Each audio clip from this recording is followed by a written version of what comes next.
అధిక స్తోత్రమే.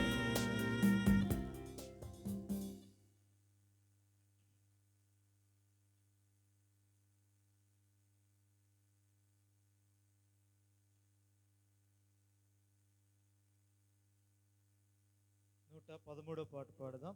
పాట సంఖ్య 113, 111 పాత పాటలు. ఓ యేసు నీ ప్రేమ ఎంతో మహానీయం.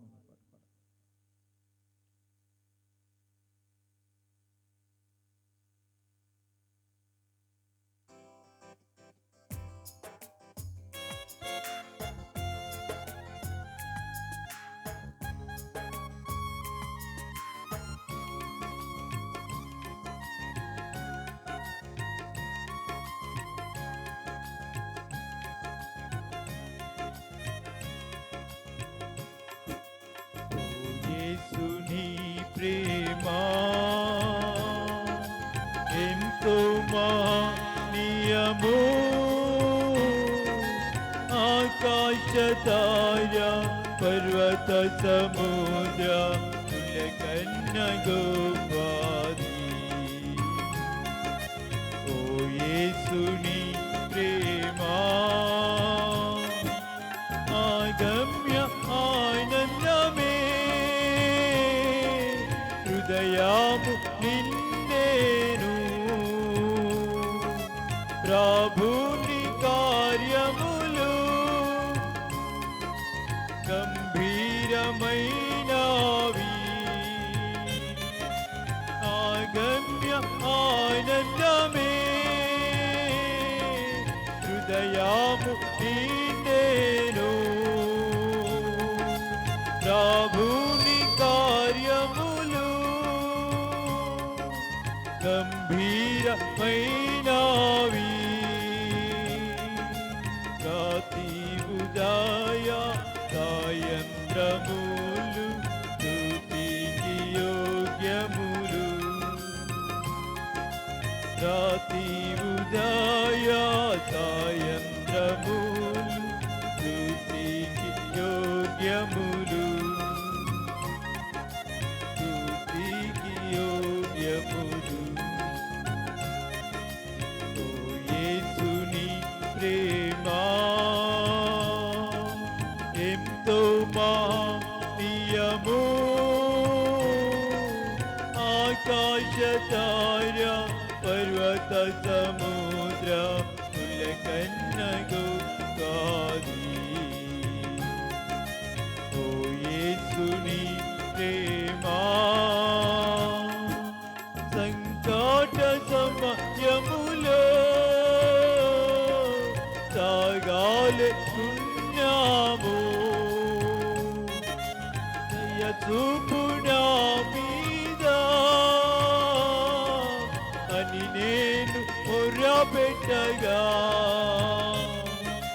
సంకట సమయములో సాగాలే పుణ్యము, చూపు నా మీద అని నేను మొర్రపెట్టగా. వింటిన జీవి నా మొరకు ముందే చూడంటివి. వింటిన జీవి నా మొరకు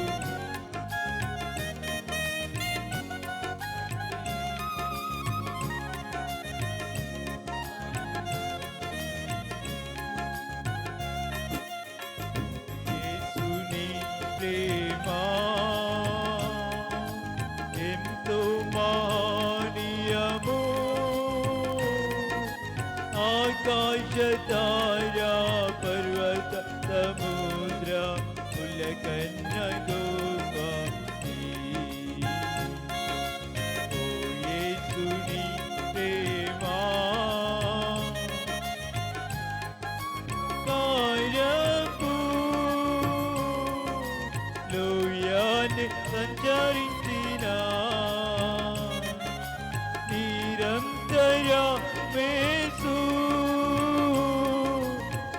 కాపారి మరణాంధకారపు లోయాన్ని సంచరించినా నిరంతరమేసు నాదు కాపారి కరమునిచ్చినట్టు కాయుచు నడుము కరుణాగల ప్రభు కరమునిచ్చినట్టు గాయుచు కరుణాగల ప్రభు కరుణాగల ప్రభు యేసుని ప్రేమ ఎంతో మానీయము ఆకాశ తారా పర్వత సముద్ర పులకన్న గోపి ఓ యేసుని ప్రేమ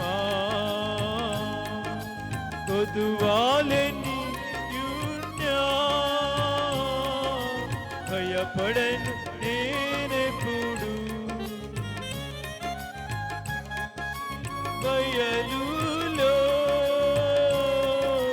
కారుండ చేయును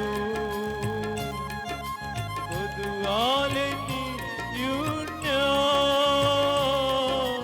భయపడను నేనెప్పుడు భయలులో కారుండ చేయును ఓ జ్ఞాన జలములతో తృప్తి పరచు నాతో నుండు నేసు ఓ జ్ఞాన జలములతో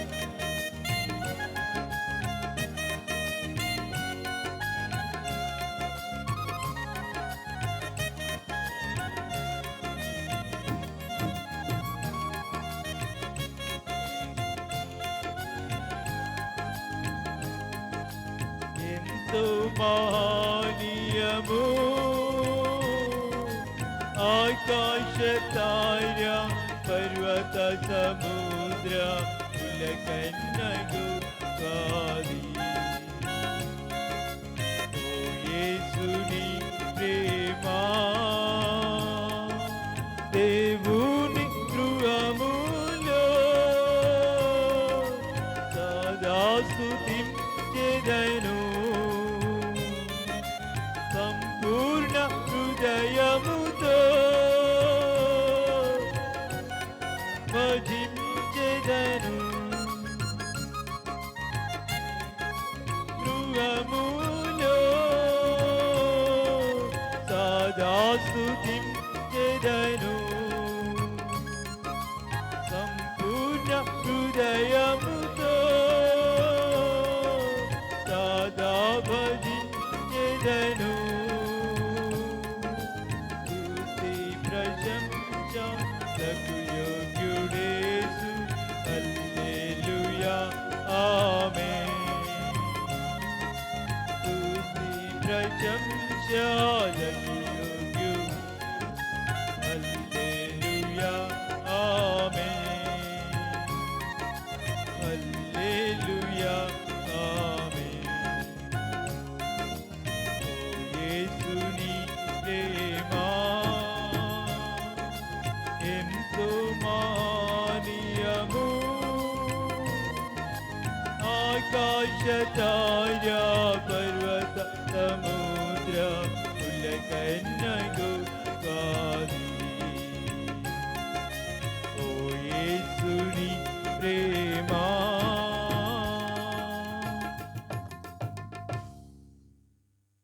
దేవుని వర్తమానం వింటాము కొద్ది సమయము సువార్త అట్లనే ప్రభుని ఆరాధించిన నిమిత్తమై కొన్ని మాటలు దైవ సేవకులు అందిస్తారు.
దేవుని వాక్యాన్ని చదువుకుందాం.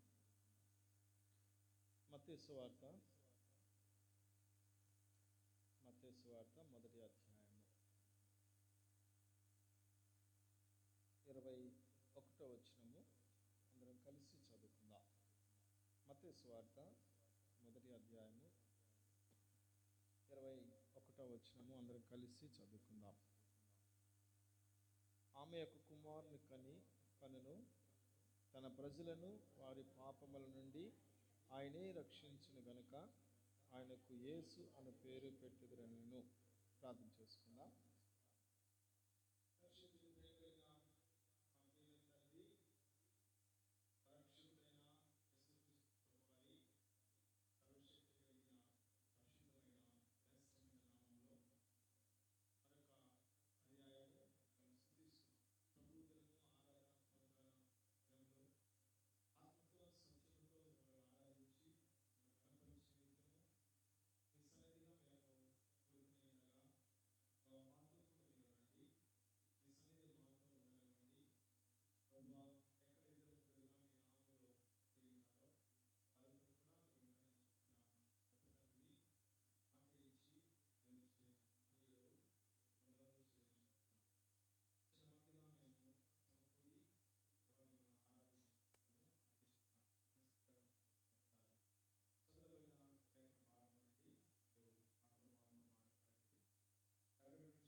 మన ప్రభువును, మన రక్షకుడును, మన విమోచకుడైన యేసుక్రీస్తు ప్రభువారి ప్రశస్తమైన పరిశుద్ధమైన నామంలో ఈ సాయంకాల సమయంలో వింటున్న మీ అందరికీ, కూడి వచ్చిన వారికి ప్రభు పేరిట ప్రత్యేకమైన వందనాలు.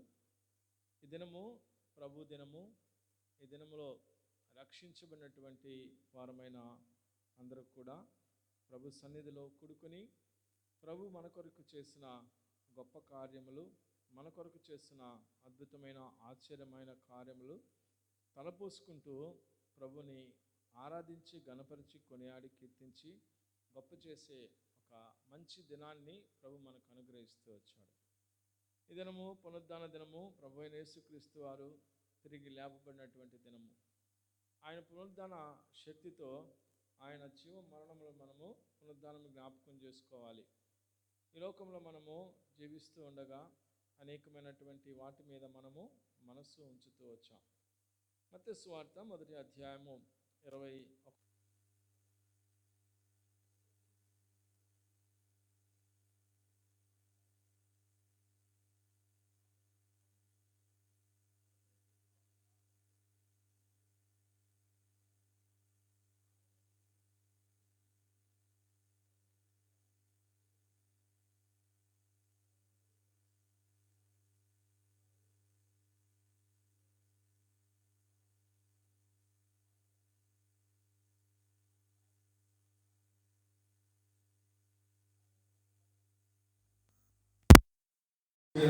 గొప్ప దేవుడు పట్ల దూతల చేత, కిరీముల చేత, శరాపుల చేత, 24 పెద్దల చేత, 4 జీవుల చేత పరిశుద్ధుడు పరిశుద్ధుడు పరిశుద్ధుడు పరిశుద్ధుడు అని మానక నిరంతరము కొనియాడబడినటువంటి గొప్ప దేవుడు. ఆ సుందర సింహాసనం మీద ఆసీనుడైనటువంటి దేవుడు భూమి మీదకి మనుష్య కుమారుడిగా రావడానికి ఒక బలమైనటువంటి కారణం ఉన్నది. ఎందుకంటే ఆ కారణాన్ని ఇక్కడ జ్ఞాపకం చేస్తాడు. ఆమెకు కుమారుని కనును తన ప్రజలను వారి పాపముల నుండి ఆయనే రక్షించడానికి. ఇక్కడ స్పష్టంగా మరి దేవుని యొక్క వాక్యంలో మనం చూసినప్పుడు తన ప్రజలు వారి పాపముల నుండి రక్షించడం కొరకే యేసుక్రీస్తు ప్రభువారి లోకంలో బాలుడిగా, శిశువుగా ఈ లోకంలో పుట్టబోతూ ఉన్నాడన్న సంగతి జ్ఞాపకం చేస్తూ వచ్చారు. ఎందుకంటే యెషయా గ్రంథంలో మనం చూసినప్పుడు యేసుక్రీస్తు ప్రభువును గూర్చినటువంటి ప్రవచనాలు అక్కడ రాయబడుతూ వచ్చాయి. 9వ అధ్యాయం 6వ వచనం అక్కడ ఉంది. ఆ వచనాన్ని మనం జ్ఞాపకం చేసుకుంటే ఆయన ఎలాంటి వాడు, ఆయన గుణం ఎలాంటిది, ఆయన భూలోకానికి వచ్చి ఆయన చేయవలసినటువంటి కర్తవ్యం ఏమైనది, ఆయన భూలోకానికి యేసు ప్రభువారు మరి రావడానికి గల కారణాన్ని అక్కడ కూడా రాస్తూ వచ్చారు. కాబట్టి మన కొరకు ఒక శిశువు పుడుతున్నాడు అంటే మనకు ఒక శిశువు పుడుతున్నాడు అంటే శిశువుగా బాలుడిగా ఈ లోకానికి వచ్చాడు. ఆయన ఒక మనుష్య కుమారుడిగా మరి నరపుత్రుడిగా ఈ లోకానికి వచ్చి మరి పాపముల నిమిత్తము ఎవరు పాపం చేస్తారంటే యేసుక్రీస్తు ప్రభువారిలో పాపం లేదు, ఆయనలో పాపం ఉన్నదని ఎవరు స్థాపించలేరు. అందుకే యేసు ప్రభువారు అంటున్నారు, నాలో పాపం ఉన్నదని ఎవరైనా స్థాపించగలరా అంటే ఎవరు స్థాపించలేరు. ఎందుకంటే ఆయన పాపం ఎరిగినటువంటి ప్రభు అయిన యేసుక్రీస్తు వారు. పాపపు ఆలోచన, తలంపు, క్రియ, కోరిక, ఉద్దేశాలు ఇవేమి కూడా మరి లేనటువంటి వారు కనుక ఆయనలో ఎలాంటి పాపపు ఆలోచనలు లేవు. కనుక ఆయన పాపి అనడానికి అవకాశం ఏమాత్రం కూడా లేదు. కనుక ఆయన పరిశుద్ధుడు, ఆయన నిష్కలంకుడు, ఆయన ఉన్నతమైనటువంటి స్థితిలో ఉన్నటువంటి దేవుడు. అందుకనే ఆయన దేవునితో సమానముగా ఉండుట విడిచిపెట్టకూడని భాగ్యమని ఎంచుకోనలేదు. కానీ మనుషుల పోలికగా పుట్టి దాసుని స్వరూపము ధరించుకొని తన్ను తాను రిక్తునిగా చేసుకుంటే కొరకై భూలోకానికి యేసుక్రీస్తు ప్రభువారు నరుడుగా వచ్చాడు. ఆ సంగతి అపోస్తులైన పౌలు ఫిలిప్పీలకు రాసిన పత్రిక 2వ అధ్యాయము 6వ వచనంలో ఉంది. క్రీస్తు యేసునకు కలిగిన ఈ మనసు మనము కూడా కలిగి ఉండాలని అక్కడ రాయబడింది. ఎందుకు ఈ మాటలు అని అంటే మానవుని యొక్క మనస్సు వేరు, దేవుని యొక్క మనస్సు వేరు. అందుకని యెషయా గ్రంథంలో రాయబడిన మాట, నా తలంపులు మీ తలంపుల వంటివి కావు, నా త్రోవలు మీ త్రోవల వంటివి కావు. కాబట్టి తలంపులు, త్రోవలు ఇవన్నీ భూమికి ఆకాశానికి ఎంత వ్యత్యాసం, ఎంత ఎత్తుగా ఉన్నవో అంత వ్యత్యాసం. అంటే మానవుని యొక్క తలంపులు ఎలా ఉన్నవి అని అంటే ఇవి కేవలం బాల్యము నుండి చెడిపోయినవే అని వాక్యంలో రాంది. తలంపులన్నీ కూడా మార్చేసుకుని జీవిస్తున్నటువంటి వారుగా భూమి మీద ఉన్నారు.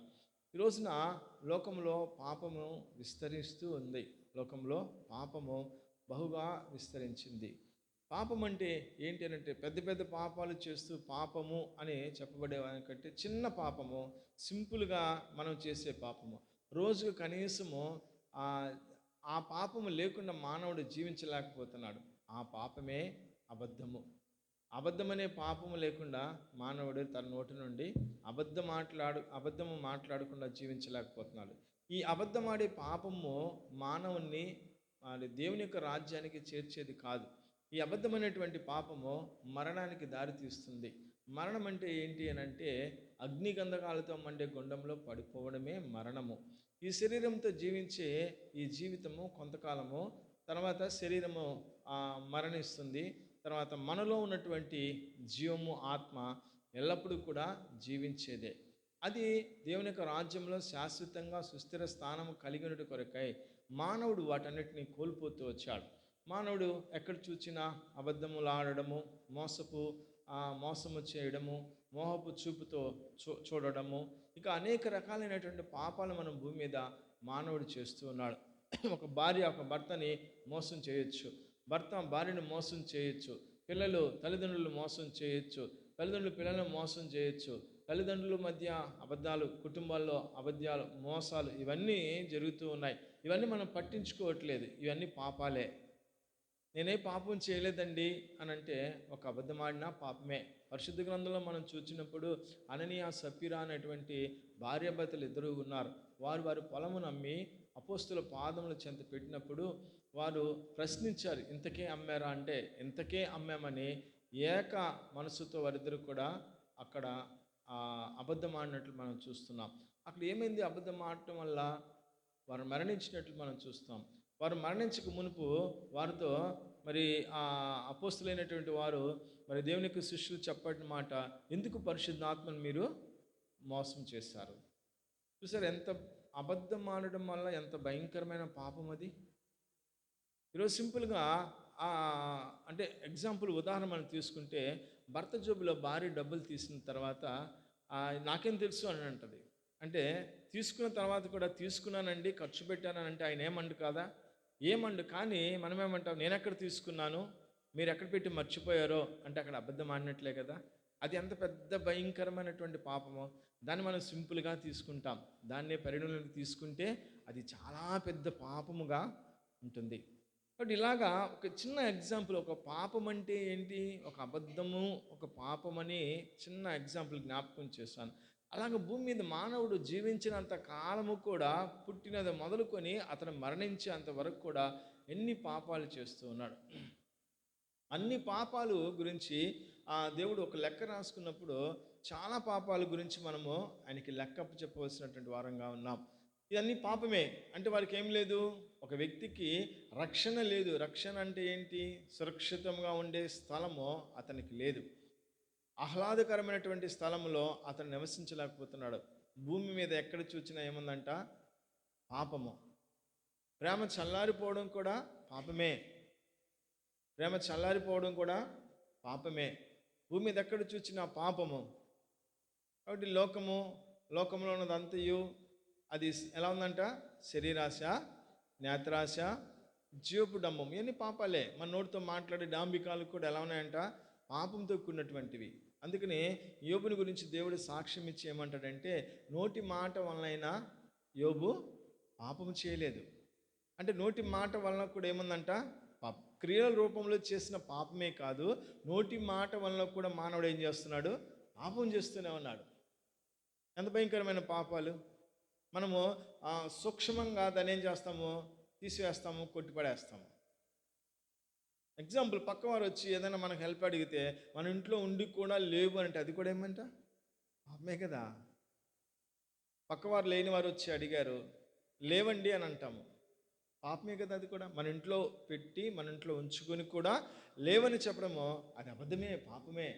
అలాగ మానవుడు లిస్ట్ రాసుకుంటూ పొద్దుటి నుంచి సాయంత్రం వరకు ఒక బుక్ పెట్టుకొని, ఈ రోజున నా కంటి చూపుతో నేను చూడుకున్నటువంటి దృశ్యాలు ఏమైనా చూచానా, మోహపు చూపుతో చూశానా, నా నోటితో ఏమైనా అబద్ధాలు ఆడానా, లేకపోతే ఎవరినైనా నేను కించపరిచి మాట్లాడానా, తక్కువ చేసి మాట్లాడానా, ఇది చేతులు ఉన్నాయి కదా, ఈ చేతులతో నేనేమైనా చేయకున్నటువంటి పనులు నేను చేశానా, లేకపోతే ఈ కాళ్ళతో నేను ఎక్కడైనా వెళ్ళకూడని చోటుకి వెళ్ళి నేను పాపం చేశానా, ఇవన్నీ ఒక లిస్ట్ రాసుకుంటే రాత్రి పడుకునే ముందు ఇదంతా కూడా స్లిప్ మనం రాసుకున్నదాన్ని చూస్తే లెక్క పెట్టుకుంటే ఎన్ని అవుతాయో.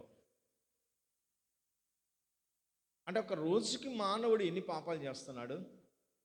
మానవుడు అనుకుంటాడు, నేను చాలా హ్యాపీగా ఉన్నాను, బలంగా ఉన్నాను, ఆరోగ్యంగా ఉన్నాను, క్షేమంగా ఉన్నాను అని అనుకుంటున్నాడు తప్ప, నేను పాపాలు చేశాను, ఈ పాపానికి వచ్చే జీతము మరణమై ఉన్నది ఒక దినం, దీనికి నేను శిక్ష పొందవలసినటువంటి వాడనై ఉన్నాను, నేను చేసిన దానికి శిక్ష నేను పొందాలి.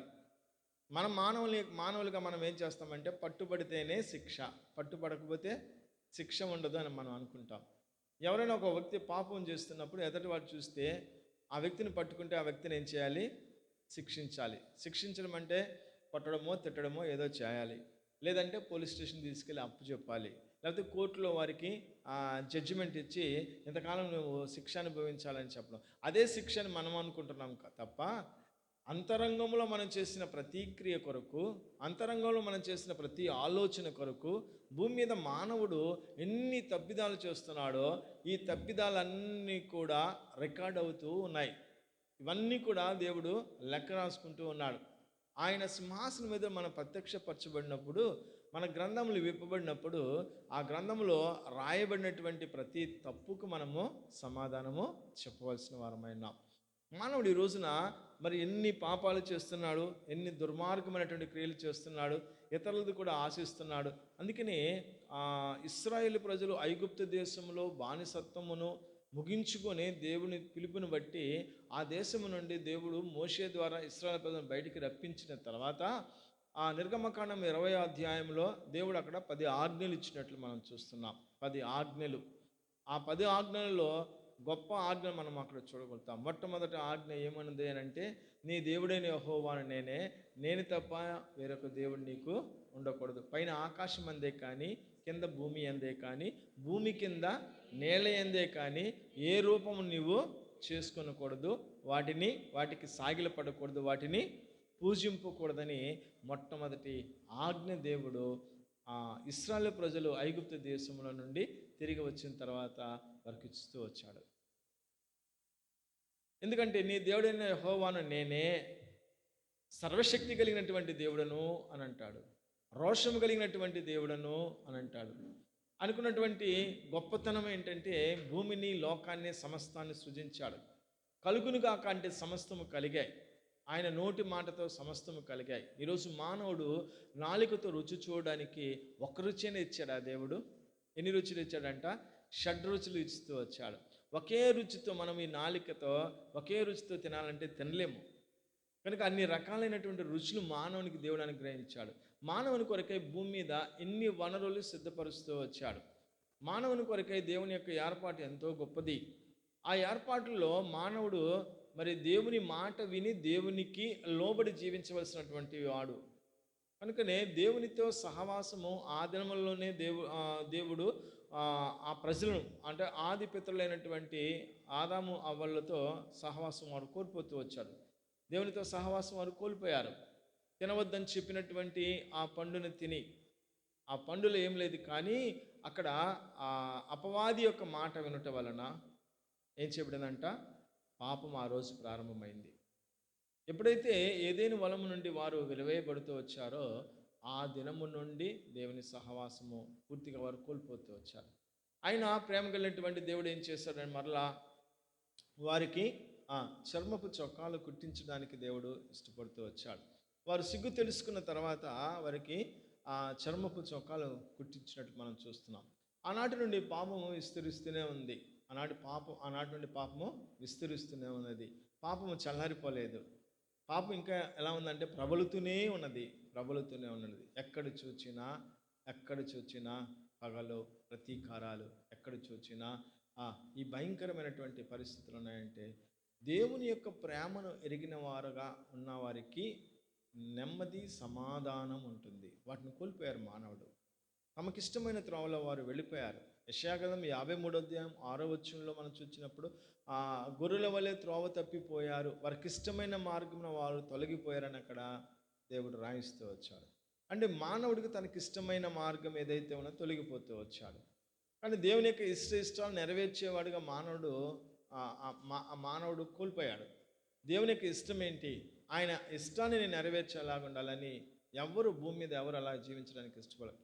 యేసుక్రీస్తు ప్రభువారు ఒక్కరు మాత్రమే ఆయన ఇచ్చిన స్టేట్మెంట్ యోహాను సువార్త 8వ అధ్యాయంలో, ఆయన నన్ను ఒంటరిగా విడిచిపెట్టలేదు, ఎందుకనగా ఆయనకి ఇష్టమైన కార్యం నేను ఎల్లప్పుడూ చేయదును కనుక ఆయన నన్ను ఒంటరిగా విడిచిపెట్టలేదు. ఆయనకి ఇష్టమైన కార్యం చేసిన వారు ఎవరంటే ప్రభు అయిన యేసుక్రీస్తు వారు మాత్రమే.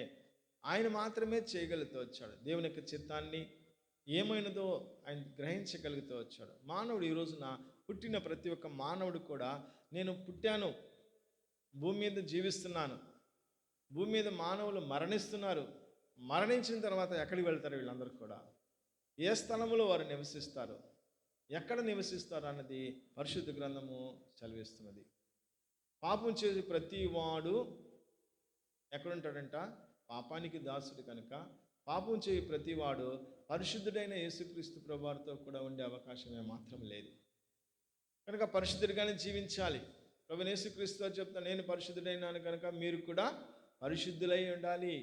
ఆనాడు మరి ఇశ్రాయేలు ప్రజలకు ఐగుప్తు దేశం నుంచి వచ్చిన వారికి ఆ మాట సెలవిచ్చాడు. అదేవిధంగా పేతురు తను రాసినటువంటి పత్రికలో కూడా ప్రభువైన యేసుక్రీస్తు అని కూర్చున్నటువంటి మాట చెప్పాడు, నేను పరిశుద్ధుడైనాను కనుక మీరు కూడా పరిశుద్ధులై ఉండాలి. భూమి మీద మనము అపరిశుద్ధులుగా ఉన్నప్పటికీ పరిశుద్ధులుగా మారడానికి దేవుడు మనకు సహాయం చేస్తున్నాడు. అందుకనే ఆయనకు ఒక రక్షకుడు అనేటువంటి పేరు. ఎందుకంటే మనము చదివినటువంటి ఈ భాగంలో ఆమె యొక్క కుమారుని కనును తన ప్రజలను వారి పాపములు, తన ప్రజలు. ఇప్పుడు మనమందరం ఎవరము? దేవుని ప్రజలము. ఎందుకంటే మనలో నివసిస్తున్నటువంటిది దేవుని యొక్క జీవము. దేవుడిచ్చిన జీవముతోనే మనం జీవిస్తున్నాం. దేవుడిచ్చిన ఆత్మతో మనము ఈ లోకంలో జీవాత్మతో మనం జీవిస్తున్నాం. ఎందుకంటే ఆదికాండం 2వ అధ్యాయం 7వ వచనంలో నరుడు నేలమట్టితో నిర్మించి వారి నాసికారంధ్రములో జీవవాయువు ఊదగా నరుడు జీవాత్మ ఆయను. నరుడు జీవాత్మ అవడానికి గల కారణము దేవుడు నాసికారంధ్రం అనగా ముక్కులలో గాలి ఊదినప్పుడు. ఇప్పుడు మనము జీవిస్తున్నాం, మనలో దేవుని యొక్క ఆత్మ నివసిస్తూ ఉన్నది. దేవుని యొక్క ఆత్మ నివసిస్తున్నది కనుక మనము దేవుని బిడలము. అందుకని 100వ కీర్తన 3వ వచనంలో ఒక మాట రాయబడింది. ఏమైందంటే ఇక్కడ మనమందరము కూడా ఎవరి వారమంట? దేవుని వారము. అందుకే వాక్యంలో అక్కడ ఏముంది? యెహోవాయే దేవుడని తెలుసుకొనుడి, ఆయనే మనలను పుట్టించెను, మనము ఆయన వారము, ఆయన మేపు గొర్రెలమై ఉన్నాము. మనము ఆయన వారము. అందుకని ఇక్కడ తన ప్రజలు, ఎవరి ప్రజలు? దేవుని ప్రజలు అనగా దేవుని ప్రజలు, దేవుని యొక్క జీవంతో, దేవుని యొక్క ఆత్మతో భూమి మీద యాత్రికులుగా, పరదేశులుగా జీవిస్తున్నటువంటి మనము ఆయన బిడలమే. కానీ కొంతకాలము దేవుని సమీపముగా ఉండకుండా దేవునికి సింహాసనానికి కొంత దూరముగా దేవుడు మనల్ని పెడుతూ వచ్చాడు. మనం భూమి మీద కొంతకాలం నివసించాలి. భూమి మీద కొంతకాలం నివసించుట కొరకై ఆయన భూమి మీద పంపించి కొంత ఎడబాటు ఉన్నది. ఆత్మీయంగా దేవునికి దగ్గరగా ఉన్నా మనము కొంచెం ఎడబాటుగా ఉన్నాం. ఈ ఎడబాటు కాలంలో మన యొక్క ఆలోచన, మన యొక్క తలంపు, మన యొక్క కోరికలు, మన యొక్క ఉద్దేశాలు, మన యొక్క మార్గాలు, మన యొక్క క్రియలు ఏ విధంగా ఉన్నాయో దేవుడు ఇవే పరిశీలన చేసేది. ఇవే ప్రభు మనం పరీక్షించేది, పరిశీలన చేసేది. ఇప్పుడు దేవునికి ఇష్టంగా మనం జీవించాలని, ఆయన ఆలోచన చొప్పున మనం నడుచుకోవాలని ఆయన కోరుకుంటే, లేదు డెడ్ అగ్నెస్ట్గా దేవునికి వ్యతిరేకంగా జీవిస్తున్నాం. అందుకనే కీర్తనకారుడు మొదటి కీర్తన మొదలు వచ్చిన ఆయన అంటాడు, దుష్టుని ఆలోచన చొప్పున నడవక, పాపుల మార్గమున నిలవక, అపహాసకులు కూర్చుండు చోటున కూర్చుండక. ఏం చేయాలంట? యెహోవా ధర్మశాస్త్రమునందు ఆనందించాలి. భూమి మీద మరి లోకములో ఉన్నప్పుడు ఆనందం ఉండదు. ఎక్కడ మనకు సంతృప్తి ఉంటుందంటే దేవుని మందిరంలోనే సంతృప్తి ఉంటుంది. ఎక్కడ మనకు ఆనందం ఉంటుందంటే దేవుని యొక్క పరిశుద్ధమైన గ్రంథాన్ని మనం చదువుతూ ఉన్నప్పుడు ఎంత ఆనందము అని అంటే, ఎంత ఆనందం పొందుతున్నావు దేవుని యొక్క వాక్యాన్ని చదువుతూ అని ఎవరైనా ప్రశ్నిస్తే దానికి ఆన్సర్ చెప్పలేం. ఎందుకంటే ఎంతని చెప్పగలను? పలబద్ద వేసి కొలిసి నేను చెప్పగలనా? లేకపోతే ఈ కొండంతా, ఈ పర్వతమంతా నేను ఆనందిస్తున్నాను, అంత ఎత్తుగా నేను ఆనందిస్తాను చెప్పగలమా? అంతకంటే ఎత్తైనటువంటి లేక అంతకంటే విస్తారమైనటువంటి ఆనందము దేవుని యొక్క వాక్యము చదువుట వల్ల నేను పొందుతున్నాను, ఆనందిస్తున్నానని చెప్పి ఆ మొదటి కీర్తనలో మనము చూడగలుగుతాం. కీర్తనకారుడు రాస్తూ ఆ మొదటి కీర్తన అంటాడు, యెహోవా ధర్మశాస్త్రమునందు ఆనందించుచు దివారాత్రులు దాన్ని ధ్యానించాలి, అప్పుడే మనం ధన్యత కలిగినటువంటి వారం. కానీ ఇక్కడ ఏం చేసామంటే అలా చేయట్లేదు. కనుకనే యేసుక్రీస్తు ప్రభు వారిని ఈ లోకంలోనికి మనుష్య కుమారుడిగా పంపించవలసి వచ్చింది. ఎందుకు మనుష్య కుమారుడిగా ఆయన ఈ లోకానికి రావాలి? సర్వశక్తి కలిగినటువంటి దేవుడు కదా. ఆయన ఎందుకు ఈ భూలోకం రావాలంటే మానవుడు దేవుణ్ణి నమ్మలేకపోతున్నాడు. మానవుడు దేవుణ్ణి నమ్మలేకపోతున్నాడు. ఒక చిన్న ఎగ్జాంపుల్ చూస్తే, ఒక చిన్న ఏగ ఉంటుంది. ఆ ఏగ దగ్గరికి వెళ్ళి నేను చెప్తాను ఒక మాట, ఏమని? ఏగా నువ్వు పాపం చేశావు, నీకోసం నేను ఈ లోకానికి వచ్చానని ఒక మనుషుడిగా నేను ఏగ దగ్గరికి వెళ్ళి చెప్తే ఏగ గ్రహిస్తుందా? నా భాష దానికి తెలుస్తుందా? తెలీదు. ఆ ఏగ నేను ఎన్నిసార్లు చెప్పినా, ఎన్నిసార్లు మొరపెట్టుకున్నా, ఎన్నిసార్లు దాన్ని బంధించి, ఇదిగో నీ కొరకు నేను వచ్చాను, నీ కొరకు నేను ప్రాణం పెట్టిపోతున్నాను, నీ కొరకు రక్తం కార్చిపోతున్నాను, నీ కొరకు సిలువ అయిపోతున్నానని ఆ ఏగ చెప్తే ఆ ఏగ నమ్మదు కాదు, అసలు అర్థం కాదు. ఇప్పుడు ఆ ఏగ నమ్మాలంటే ఏం చేయాలి? ఏగగానే రావాలి, ఏగ భాషలోనే చెప్పాలి. ఇప్పుడు దేవాతి దేవుడయ్యుండి ఎక్కడి నుంచో ఆయన ఒక స్వరం ఇచ్చి, ఇదిగో నేను నీకు రక్షించబోతున్నాను, నేను కాపాడబోతున్నాను అని చెప్తే నమ్ముతున్నాడు మానవుడు ఈ రోజున? ఆయనే స్వయంగా భూలోకానికి మనుష్య కుమారుడిగా లోకానికి వచ్చి సకల మానవుని పాప పరిహార్థం కొరకు సిలువలో నేను వేలాడబోతున్నాను, అందరి చేత నేను నింద పాలైపోతున్నాను, అందరి కొరకు నేను ప్రాణం పెట్టిపోతున్నాను, అందరి కొరకు నేను శిక్ష విధించబోతున్నానని చెప్పినా మానవులు ఇంకా గ్రహింపులోనికి రానటువంటి వారుగా ఉన్నారు. చూసారు ఎంత భయంకరమైనటువంటి పరిస్థితులలో మనము జీవిస్తూ ఉన్నాం. మానవుడు చనిపోతే ఎక్కడికి వెళ్తాడు? మానవుడు చనిపోతే, ఈ రాత్రి ప్రభు పిలిస్తే మానవుడు చనిపోతే ఎక్కడికి వెళ్తాడు? ఆ విషయం ఆలోచించడు. రేపొద్దున మన ప్రయాణం ఏంటి? రేపొద్దున సిస్టర్స్ అయితే, సహోదరు అయితే, ఈరోజు వంట చేసుకున్నాం అయిపోయింది, రేపటి వంట గురించి ఈరోజు కూరగాయలన్నీ కూడా సిద్ధపరచుకుంటారు. రేపొద్దున పెళ్ళికి వెళ్ళాలంటే ఈరోజు అందరూ ఐరన్ చేసుకొని సిద్ధపరచుకుంటారు. ఏవైతే రేపొద్దున కోసం ఈరోజే సిద్ధపరచుకుంటున్నారో, రేపటి దినము మన దినము కాదు, ఈ దినమే మన దినము. ఈ దినంలో మనం ఏం చేయాలి? దేవుడికి ఎంత సమీపంగా ఉండాలి, దేవునితో ఎలాంటి బాంధవ్యం మనం కలిగి ఉండాలి, దేవునితో ఎలా మనము ముచ్చటించాలి, దేవునితో మనం ఎలా సంతోషించాలనే ఆలోచన మానవుడు పూర్తిగా దూరమైపోయి రేపటి గురించి ఆలోచిస్తున్నాడు మానవుడు. రేపేమి సంభవించబోతుందో అది నీకు తెలియదు. అంతలో కనపడి అంతలో మాయమైపోతున్న ఆవిరి లాంటిది మానవుని యొక్క జీవితం.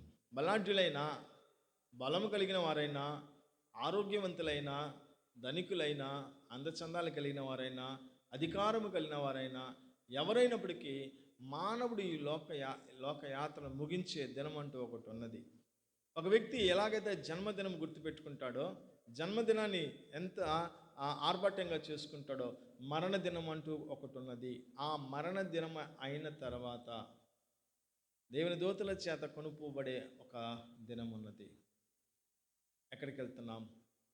నెమ్మది కలిగే స్థలానికి మనం వెళుతున్నామా, లేక ఆరినటువంటి అగ్నిగుండములో పడడానికి మనం వెళ్ళిపోతున్నామా? మానవుడు భూమి మీద తను చేసిన క్రియలను బట్టి మానవుడు ఏమవుతున్నాడు? అటు మంచి చేస్తే మంచి తీర్పు పొందుతాడు. ఎందుకంటే దేవుని యొక్క కనులు భూలోకం అంతా చూస్తున్నాయంట. సామెతల గ్రంథం 15వ అధ్యాయం 3వ వచనంలో దేవుని కన్నులు మంచివారి మీదను చెడ్డవారి మీదను చూస్తూ ఉన్నాయంట. అంటే మంచివారిని దేవుడి కన్నులు చూస్తున్నాయి, చెడ్డవారిని కూడా చూస్తున్నాయి. కనుక ఈరోజు మనం గుర్తుపెట్టుకోవాలి, మన పరిస్థితి ఏంటి, మన గురించి వ్యక్తిగతంగా మన గురించి ఏంటి. కుటుంబం గురించి మనం ఆలోచిస్తాం, వ్యక్తిగతంగా మన గురించి మనం ఆలోచించగలిగితే, ఒకవేళ నేను దేవుని కలిగి ఉన్నాను, భూమి మీద నువ్వు ఎన్ని కలిగి ఉన్నా ప్రభుని కలిగి ఉండకపోతే ఈ లోకంలో నువ్వేం కలిగి ఉన్నా అవి నీతో కూడా వచ్చేవి కావు. అపోస్తలుడైన పౌలు తిమోతికి రాస్తాడు, ఈ లోకంలోకి ఏది తీసుకురాలేదు, మొదటి ఆ పత్రికలో, ఈ లోకంలోనికి ఏది తీసుకురాలేదు, అలాగే ఈ లోకంలో నుండి ఏది కూడా తీసుకుపోలేవు. ఏమి తీసుకురాలేదు, ఏమి తీసుకుపోము. అందుకే అది యోబు అంటున్నాడు, నా తల్లి గర్భం నుంచి ఎలా వచ్చానంట, దిగంబరినై వచ్చాను, దిగంబరిగానే నేను వెళ్ళిపోతా. అంటే శరీరంతో ఉన్నటువంటి తను చెప్తున్నాడు, నా తల్లి గర్భం నుంచి ఎలా వచ్చాను, దిగంబరిగా వచ్చాను, అలాగే దిగంబరిగా నేను వెళ్ళిపోతాను. కానీ వెళ్ళిపోక మునుపు మనకు ఒక గొప్ప నిరీక్షణ ఏంటంటే మన ప్రభు అయిన యేసుక్రీస్తు అని మనం కలిగి ఉండుట. అందుకే ఆయన ఈ పరిస్థితులన్నిటిని కూడా గమనించి ఆయన మన కొరకు ఏం చేశాడు, నా ప్రజలు పాపముతో నింపబడి నా ప్రజలు ఈ పాపములోనే ఉండి మరణించడము వారికి వచ్చేటువంటి ఫలం ఏంటంటే, ఆ ఫలం చాలా చెడ్డ ఫలం. ఏంటదేనంటే ఆరినటువంటి అగ్నిగుండంలో పడిపోవడమే. ఏ ఒక్క పాపి నశించుట దేవునికి ఏమాత్రము కూడా ఇష్టం లేదు. అందరూ అంతటా ఏం చేయాలి, మారు మనసు పొందాలి, మనసు మార్చుకోవాలి. అందుకని ఆ దినములలో యోదయ అరణ్యములో ఒక వ్యక్తి ఏం చేస్తున్నాడంట, కేకలు వేస్తున్నాడు, పరలోక రాజ్యము సమీపించింది, మారు మనసు పొందండి. బాప్తిస్మం ఇచ్చి యోహాను అలాగా అడవిలో ఉండి అరణ్యములో ఉండి కేకలు వేస్తున్నాడు, గట్టిగా కేకలు వేస్తున్నాడు. అదేవిధంగా యేసుక్రీస్తు ప్రభువారు బాప్తిస్మం పొందిన తర్వాత మొట్టమొదటిగా ఆయన చేసిన పరిచర్యలో ప్రకటించిన ప్రకటనలో మారు మనసు పొందండి అని చెప్తూ వచ్చారు. దేవునికి రాజ్యం సమీపించబోతుంది. చీకటిలోను మరణ ఛాయల్లో ఉన్నటువంటి వారు గొప్ప వెలుగును చూస్తూ వచ్చారు. అదేవిధంగా భూమి మీద మానవునిగా యేసుక్రీస్తు ప్రభువారు పుట్టడానికి గల కారణాన్ని ఇక్కడ అందుకే ఆయన పుట్టగానే ఆయనకు ఒక పేరు పెట్టారంట. లూకాసు వార్త 2వ అధ్యాయం 11వ వచనం, దావీదు పట్టణమందు నేడు రక్షకుడు మీ కొరకు పుట్టినాడు, ఈయనే ప్రభు అయిన క్రీస్తు యేసు. రక్షకుడు పుట్టాడని దేవుని యొక్క వాక్యము 2వ అధ్యాయం 11వ వచనం లూకాసు వార్తలో. ఆ రక్షకుడు ఇక్కడ మనం చూస్తున్నాం. ఎవరికి రక్షకుడు? తన ప్రజలను వారి పాపం. ఎవరి పాపము? ఎవరైతే భూమి మీద తన ప్రజలుగా ఉండి పాపము చేస్తూ ఉన్నారో ఆ పాపము నుండి వారిని విమోచించడం కొరకై ఆయన రక్షకుడిగా ఈ లోకానికి వచ్చాడు, రక్షించడానికి వచ్చాడు. రక్షణ ఎక్కడి నుంచి ఎక్కడికనంటే లోకంలో ఉన్న పాపముల నుండి పవిత్రమైన పరిశుద్ధమైన స్థలము, దేవుని యొక్క రాజ్యము, ఉన్నతమైనటువంటి స్థలములోనికి చేర్చుట కొరకై ఒక మనిషి కుమారుడుగా ఈ లోకానికి వచ్చాడు. పుట్టగానే యేసు ప్రభు వారు పుట్టగానే రక్షణ కలగలేదు. రక్షకుడు పుట్టాడు కానీ రక్షణ అందరికీ కలగలేదు. ఎప్పుడు కలిగింది? ఆయన సిలువలో మరణించిన తర్వాత ఆయన శిలువ మరణానికి అప్పగించినప్పుడు, ఆయన రక్తాన్ని చిందించినప్పుడు, ఆయన పాపము కొరకై పాపపు మచ్చ, డాగు, ముడత ఇవి మనము కలిగి ఉన్నప్పుడు వాటన్నిటి నుండి మనం కడిగి శుద్ధీకరించడానికి ఆయన ప్రశస్తమైనటువంటి రక్తాన్ని మన కొరకు చిందించడానికి, ఆ రక్తం ద్వారా మనకి విమోచన కలగడానికి, మనల్ని ప్రేమించుచు అని ప్రకటన గ్రంథం 1వ అధ్యాయం 6వ వచనంలో అక్కడ దేవుడు రాయిస్తాం, మనల్ని ప్రేమించుచు తన రక్తము వలన మనల్ని విమోచించిన వానికి అంటారు. మనల్ని ప్రేమించి మన కొరకు ఏం చేసిన ఆయన రక్తము కార్చాడు. మనం ప్రేమించి లోకానికి వచ్చాడు. మనం ప్రేమించి మన పాపముల కొరకు ఆయన రక్తం చిందించడానికి వచ్చాడు. మంచివాని కోసం ఎవరైనా ఒకవేళ చనిపోవా తెగింపవచ్చు, కానీ మనం మంచివారమా కాదు కదా. రోమపత్రికలో మనం ఎలా ఉన్నాము అంటే బలహీనులుగా ఉన్నాము, పాపము చేసినటువంటి వారముగా ఉన్నాము, మరణానికి అనగా అగ్నిగంధకాలకి వెళ్ళవలసినటువంటి వారమైన మనలను ఆయన ప్రేమించినటువంటి గొప్ప దేవుడు. అందుకనే తన ప్రజలైనటువంటి మనలను రక్షించుట కొరకై మనుష్య కుమారుడుగా ఈ లోకానికి వచ్చాడు. ఆయనలో ఉన్నటువంటి గొప్ప త్యాగం మనం చూడగలుగుతున్నాం. ఈరోజు మన ప్రభుని ఆరాధించాలంటే మన పూర్వపు స్థితి ఏ విధంగా ఉన్నది, ఎంత భయంకరమైనటువంటి పాపంలో జీవిస్తున్న మన కొరకు ఈ పాపములన్నీ కొట్టివేసి మన నీతిమంతులుగా, పరిశుద్ధులుగా, పరలోక రాజ్య వారసులుగా చేయడం కొరకై ఆయన పరలోకాన్ని విడిచి భూలోకానికి వచ్చాడు. ఎవరైనా విడిచిపెట్టి వస్తారా? అపోస్తలుడైన పౌలు ఫిలిప్పీయులకు రాసిన పత్రిక 2వ అధ్యాయం 6వ వచనంలో ఉంది, క్రీస్తు యేసునకు కలిగిన ఈ మనసు మీరును కలిగినది. ఎందుకని? ఆయన ఎంత గొప్పవాడో, దేవునితో సమానంగా ఉండుట విడిచిపెట్టకూడని భాగ్యమని ఎంచుకొనలేదు, కానీ మనుషుల పోలికగా పుట్టి దాసుని స్వరూపము ధరించుకొని నన్ను తానేం చేస్తాడంట తగ్గించుకొని దాచిపెట్టకుండా తన ఆపాద మస్తకాన్ని సిలువకు అప్పగించడానికి, కొరడాలకి అప్పగించడానికి ఏమాత్రం సంశయించలేదు, ఏమాత్రం వెనుదిరగలేదు, ఏమాత్రమో దాచిపెట్టుకోలేదు. తన వీపు మీద కొట్టినప్పుడు, తన ముఖం మీద ఉమ్మ వేసినప్పుడు, తన తల మీద ముండ్ల కిరీటం పెట్టినప్పుడు, తన కాళ్లకు చేతులకు మేగులతో కొట్టినప్పుడు, పక్కలో బల్లెముతో పొడిచినప్పుడు యేసు ప్రభువారు అన్నమాట ఒకటే, తండ్రి వీరేమి చేయుచున్నారో వీరు ఎరుగరు గనుక వీరిని క్షమించు. ఎంత గొప్ప దేవుడు! అంత ఘోరంగా కొట్టి చిత్రహింసలు పెట్టినటువంటి వారి కొరక యేసు ప్రభువారు విజ్ఞాపన చేసి ఏమంటున్నారు, తండ్రి వీరేమి చేయుచున్నారో వీరెరుగరు గనుక వీరిని క్షమించు. చూసారా, క్షమించగలిగినటువంటి గొప్ప దేవుడు. ఆయనకు అధికారం ఉంది. మత్తయి సువార్త 9వ అధ్యాయం 6వ వచనంలో మనుష్య కుమారునికి పాపను క్షమించుటకు అధికారం ఉన్నదని ఇక్కడ మనకు జ్ఞాపకం చేసుకోగలం. కనుక మన పాపములన్నింటినీ ప్రభువైన యేసుక్రీస్తు వారు క్షమించి మనం చేసిన భయంకరమైన పాపం అన్నిటి విషయమై ఒక్క మారే కలవరశిలలో మన కొరకు మరణించి తిరిగి లేచిన వారు. ఎప్పుడైతే ఆయన తిరిగి లేచాడో, ఎప్పుడైతే మనము మరణించి మన కొరకు మరణించి తిరిగి లేచాడో, అప్పుడే గొప్ప రక్షణ నీ జీవితంలో, నా జీవితంలో మనందరికి కలుగుతూ వచ్చింది. ఇటు గొప్ప రక్షణ మనం కలిగి ఉన్నాం. ఇటు గొప్ప రక్షణ మనము కలిగి, ఏ ఒక్కరు ఇంత గొప్ప రక్షణ మనకు అనుగ్రహించలేరు. ఏ విలువ పెట్టి మనం కొన్న ఇంత గొప్ప రక్షణ మనము పొందలేము. కేవలము యేసుక్రీస్తు ప్రభువారు నీ నా పోలికతో ఈ లోకంలో పుట్టి మనందరి నిమిత్తము ఆయన ఈ లోకంలో శ్రమపడ్డాడు, అవమానపరచబడ్డాడు, నింద వహించాడు, తల్లిదండ్రులకు దూరమయ్యాడు, పరలోక రాజ్య సువార్తను ప్రకటించారు. ఆయనకున్న శక్తి, సామర్థ్యం, ఆయనకున్న అధికారమును బట్టి అనేకులను బాగు చేశారు. చనిపోయిన వాళ్ళని సైతము లేవనెత్తారు. తిరిగి మనందరి పాపపు మచ్చడాగు కడిగి నిమిత్తము ఆయన ప్రశస్తమైనటువంటి రక్తముతో మన పాపములు కడిగి శుద్ధీకరించి నిత్యరాజ్యాన్ని మనం వారసులుగా చేసిన యేసుక్రీస్తు ప్రభువారు. అందుకని ఎఫెసీ పత్రికలో 2వ అధ్యాయం 1వ వచనంలో ఉంది, మీ అపరాధముల చేతను పాపముల చేతను మీరు చచ్చిన వారైండగా ఆయన మిమ్మల్ని క్రీస్తుతో కూడా బ్రతికించను.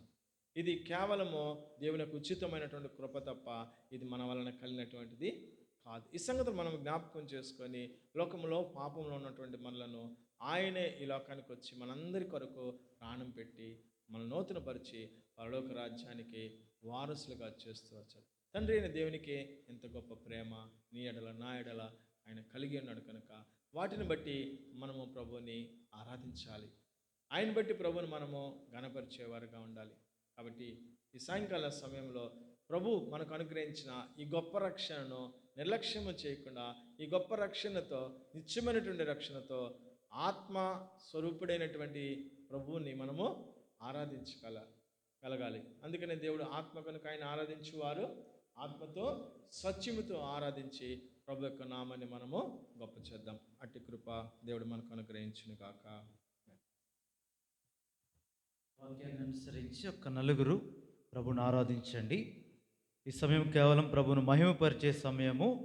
ఏదైతే వాక్యము చెప్పబడిందో దాన్ని బట్టి ప్రభు మైకేమై ఉన్నాడో, ఆయన గొప్పతనం ఏంటో, ఆయన నీ పాపములు క్షమించిన దాని కొరకై సంతోషముతో ఒక నలుగురు ప్రభువుని ఆరాధించండి.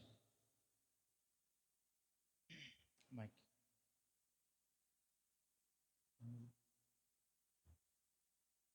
ఇచ్చేసి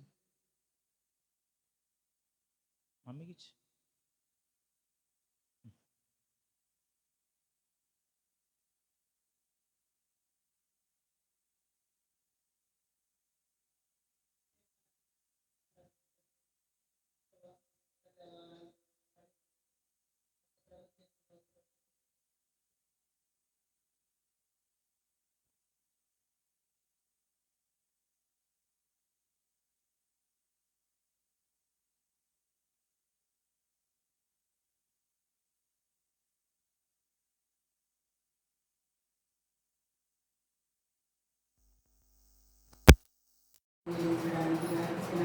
ధన్యకరమైన సమయంకి స్థుతిస్తూ మరి నేను మరి ఆరాధిస్తున్నాను ప్రభా. మరి పాపంతో అపరాధంతో సత్యమైన ప్రభా మరి ఏ చేయలేదు ప్రభా. ప్రభా అంటానికి కూడా ఎదురాలు కాదు ప్రభా. విధమైన అబద్ధాలు, దేవా మాటలు, తలంపులు, ఆలోచనలు, క్రియలు ప్రభా చేస్తూనే ఉన్నాను. ఇంకా నేను వేస్తానన్నాను, ఇంకా నేను విసిగిస్తూ ఉన్నాను ప్రభా, ఇంకా కొరడాలతో కొడుతూ ఉన్నాను ప్రభా. మరి నన్ను అలాంటి దాన్ని నన్ను క్షమించి మరణించి ఇంత బాధ పెట్టినా సరే ప్రభా, ఇతరులకు కూడా ప్రభా నా మీద ఉన్నది కూడా మరి లేదని చెప్పారమ్మో, ఏ పరిస్థితుల్లో చెప్పారమ్మో, ఇతరులకి నా దగ్గర నన్ను సహాయం చేయలేదు, అది కూడా ఒక పాపమే ప్రభా. మరి ఏదైనా చేయడం పాపం దేవా. మరి ఈ లోకము మరి కొంతకాలం ఉంది, మీరు అక్కడ చాలా సమీపంలో ఉంది, చాలా దగ్గరగా ఉన్నారు, మరి వాకిలి దగ్గరే ఉన్నారు ప్రభా. నేను తలుపు తీయడం లేదు ప్రభా, మీరు దగ్గరే నిలబడి ఉన్నారు, మరి తీస్తానని చూస్తున్నారు ప్రభా, కానీ తీసుకోలేదు ప్రభా. నన్ను కూడా క్షమించండి, మన్నించండి ప్రభా. కొరకై పొందేను క్రీస్తు ప్రభు గాయములన్ కొరకై పొందేను క్రీస్తు ప్రభు స్వరూపమైన సొగసైన లేదు దుఃఖభరితుడాయెను స్వరూపమైన సొగసైన లేదు దుఃఖభరితుడాయెను వ్యాధిగ్రస్తుడుగా వ్యాకులముందెన్ వీక్షించి త్రిప్పిరి ముఖముల్ వ్యాధిగ్రస్తుడుగా వ్యాకులముందెన్ వీక్షించి త్రిప్పిరి ముఖముల్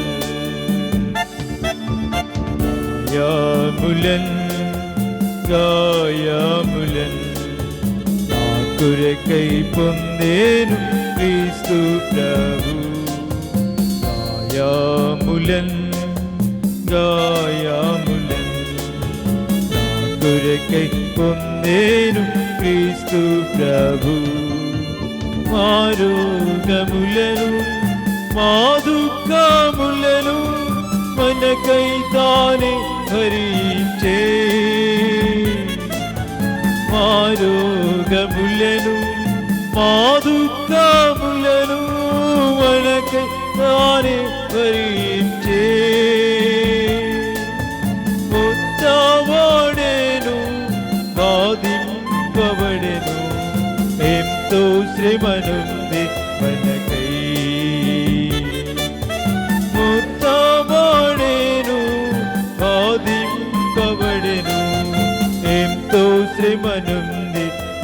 మనకై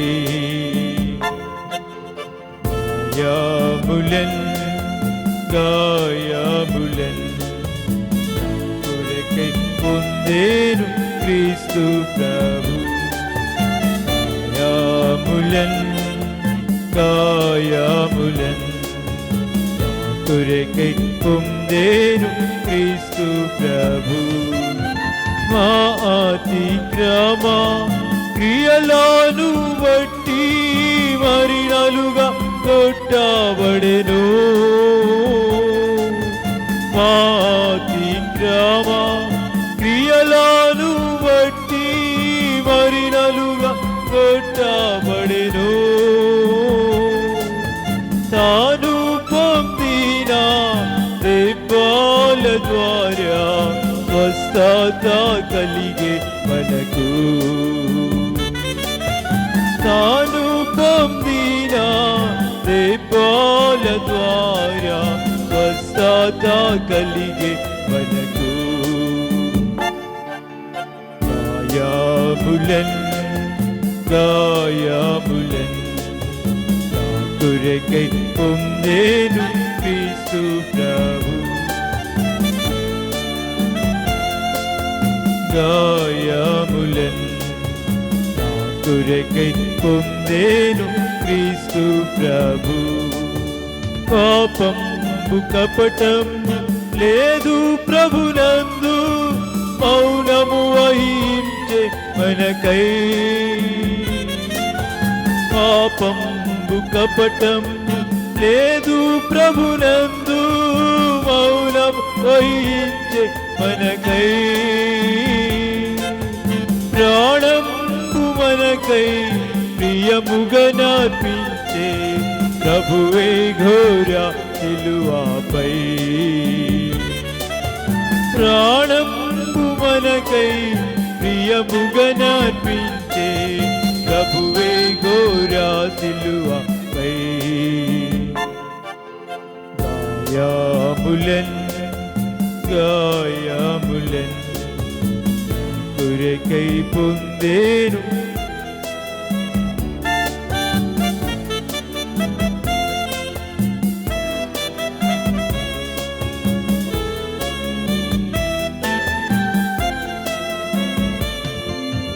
క్రీస్తు ప్రేమను మరువజాలము, ఎంతో ప్రేమించే మనలా. క్రీస్తు ప్రేమను మరువజాలము, ఎంతో ప్రేమించే మనలా.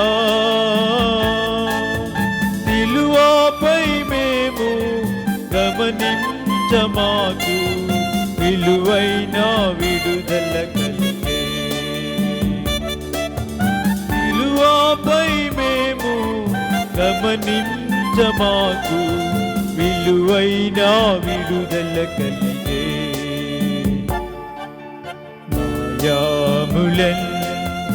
గాయములన్ కొరకై పొందేను క్రీస్తు ప్రభు. గాయములన్ కొరకై పొందేను క్రీస్తు ప్రభు.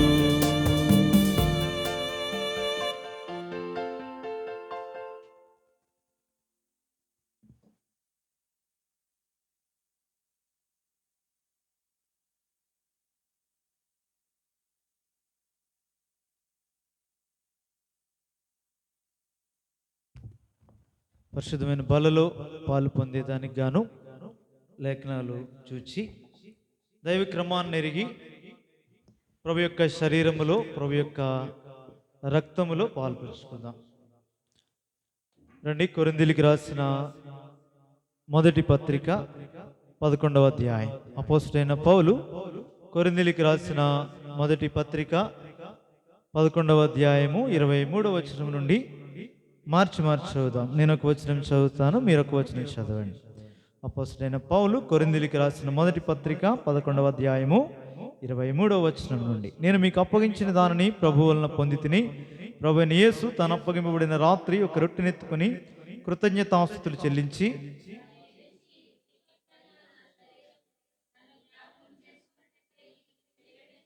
ఆ ప్రకారమే భోజనమైన పిమ్మట ఆయన పాత్రను ఎత్తుకొని, ఈ పాత్ర నా రక్తము వలననైన క్రొత్త నిబంధన, మీరు దీనిలోని త్రాగునప్పుడెల్లా నన్ను జ్ఞాపకం చేసుకున్నట్టుకై దీనిని చేయడని చెప్పెను.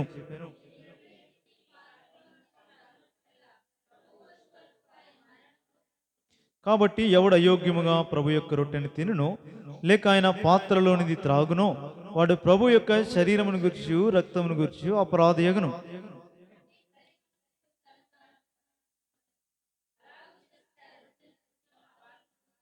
ప్రభువు శరీరమని వివేచింపక తిని త్రాగువాడు తనకు శిక్షావిధి కలుగుటకే తిని త్రాగుచున్నాడు.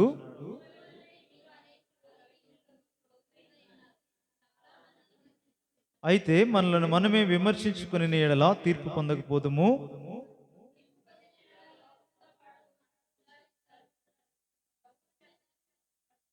ప్రభు సహాయం కొరకే ఈ లేఖనంలో నుండి ప్రభు మనతో మాట్లాడినట్లుగా ప్రార్థన చేద్దాం. ప్రేమగల తండ్రి, వారికి సర్వదనాలు, నీ కృపను బట్టి మరి యొక్క పర్యాయం నేను ఆరాధించడానికి నీ ప్రజలుగా ప్రభు దినాన మాకు ప్రశస్త సమయాలు స్తుతిస్తున్నాము. పదలో చేయవేటకు అట్లాగే లోకంలో మేము జీవించవలసిన క్రమము కూడా కొద్ది సమయంలో నీ వాక్కులో నుండి మాతో మాట్లాడి బైబిల్ జ్ఞానము కానీ మానవ సంబంధమైన తలంపులు, ఆలోచనలు, ఆవేశం, ఉద్రేకములు మా మధ్య రాకుండా సహాయం చేయండి. నీవు ఏదైతే ఇవ్వబోతున్నారో నీ దాసుని ద్వారా అదే మాకు అనుగ్రహించండి. దాని సంగతులు తీసుకెళ్ళి ఈ లేఖనంలో మీరు మాతో నీ ఆత్మకి మమ్మల్ని అప్పగించినట్టు నిలబడిన నీ దాసుని నిష్ప్రయోజ దాసుని మీద కొంచెం ఖాళీ తీసుకొని చూడగా మీ ఆత్మతో నింపి నీ ప్రజలమైన మాకు అవసరమైన సంగతులతో తృప్తిపరచు. ఎవరికి ఆదరణ అవసరం, ఎవరికి ధైర్యం అవసరం, ఎవరికి హెచ్చరిక అవసరం, దేవా పోషించి ఆదరించి ధైర్యపరిచి హెచ్చరిక అనుగ్రహించి ఈ రూపంలో మార్పు చెందిన నీతో సహవాసం చేయండి. నీతో సదాకాలం నిమిత్తమై తగిన వారముగా మమ్మల్ని సిద్ధపరచండి.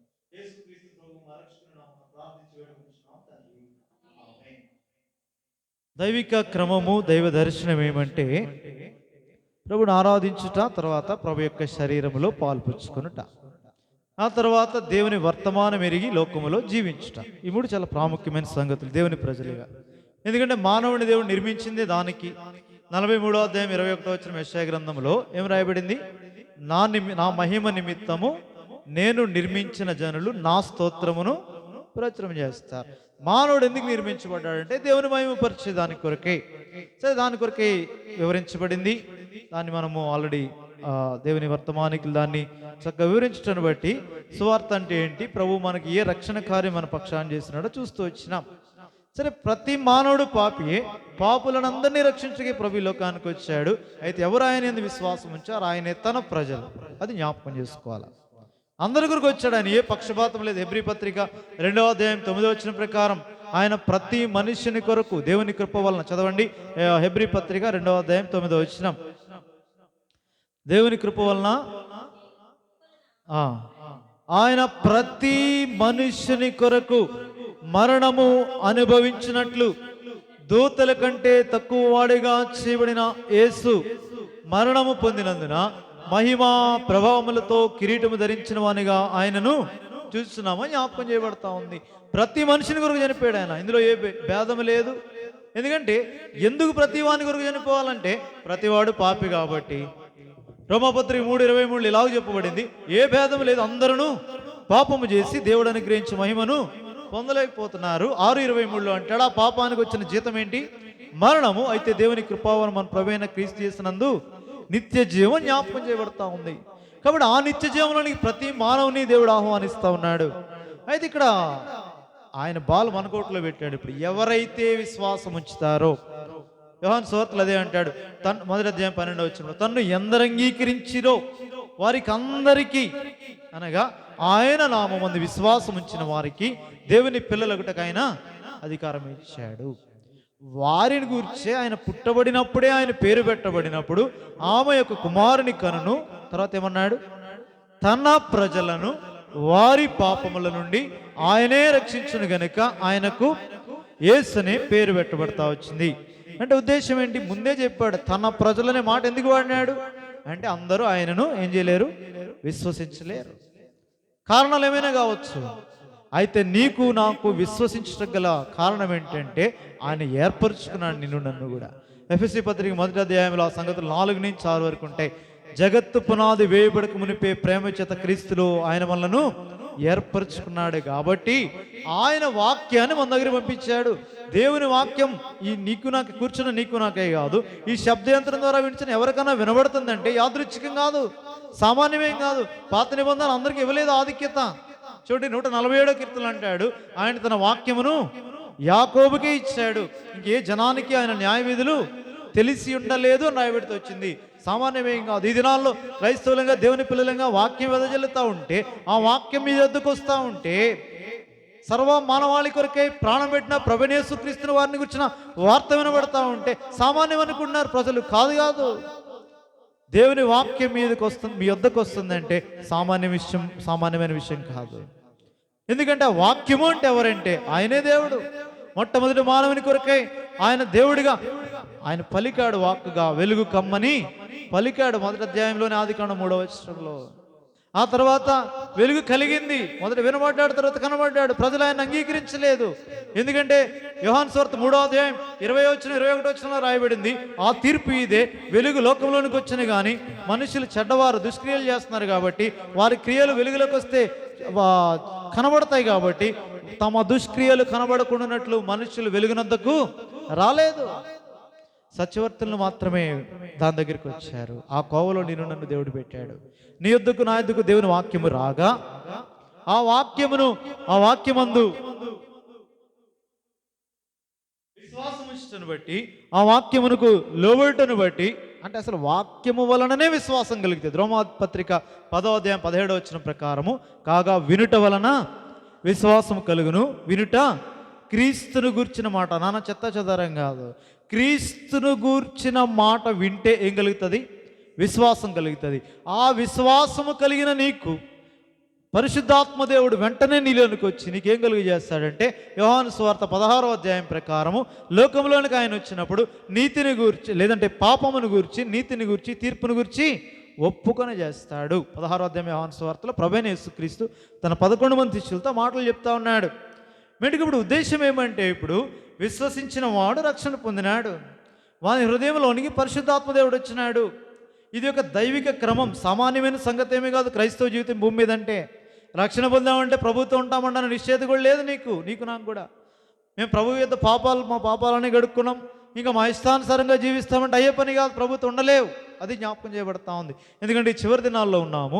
ఈ దుర్బోధలు, ఈ కాని సంగతులు, అక్షరానుసారమైన బైబిల్ జ్ఞానము లోకంలో ఎక్కువటను బట్టి, ఇప్పుడు జ్ఞానాన్ని బట్టి దేవుని పిల్లలుగా పిలువబడే వారి కంటే లోకంలో జ్ఞాన సంబంధమైన వ్యక్తులు అక్షరాన్ని బట్టి దాన్ని చదువుతున్న కారణాన్ని బట్టి అక్షరము చంపును కానీ ఆత్మ జీవింపజేస్తుంది.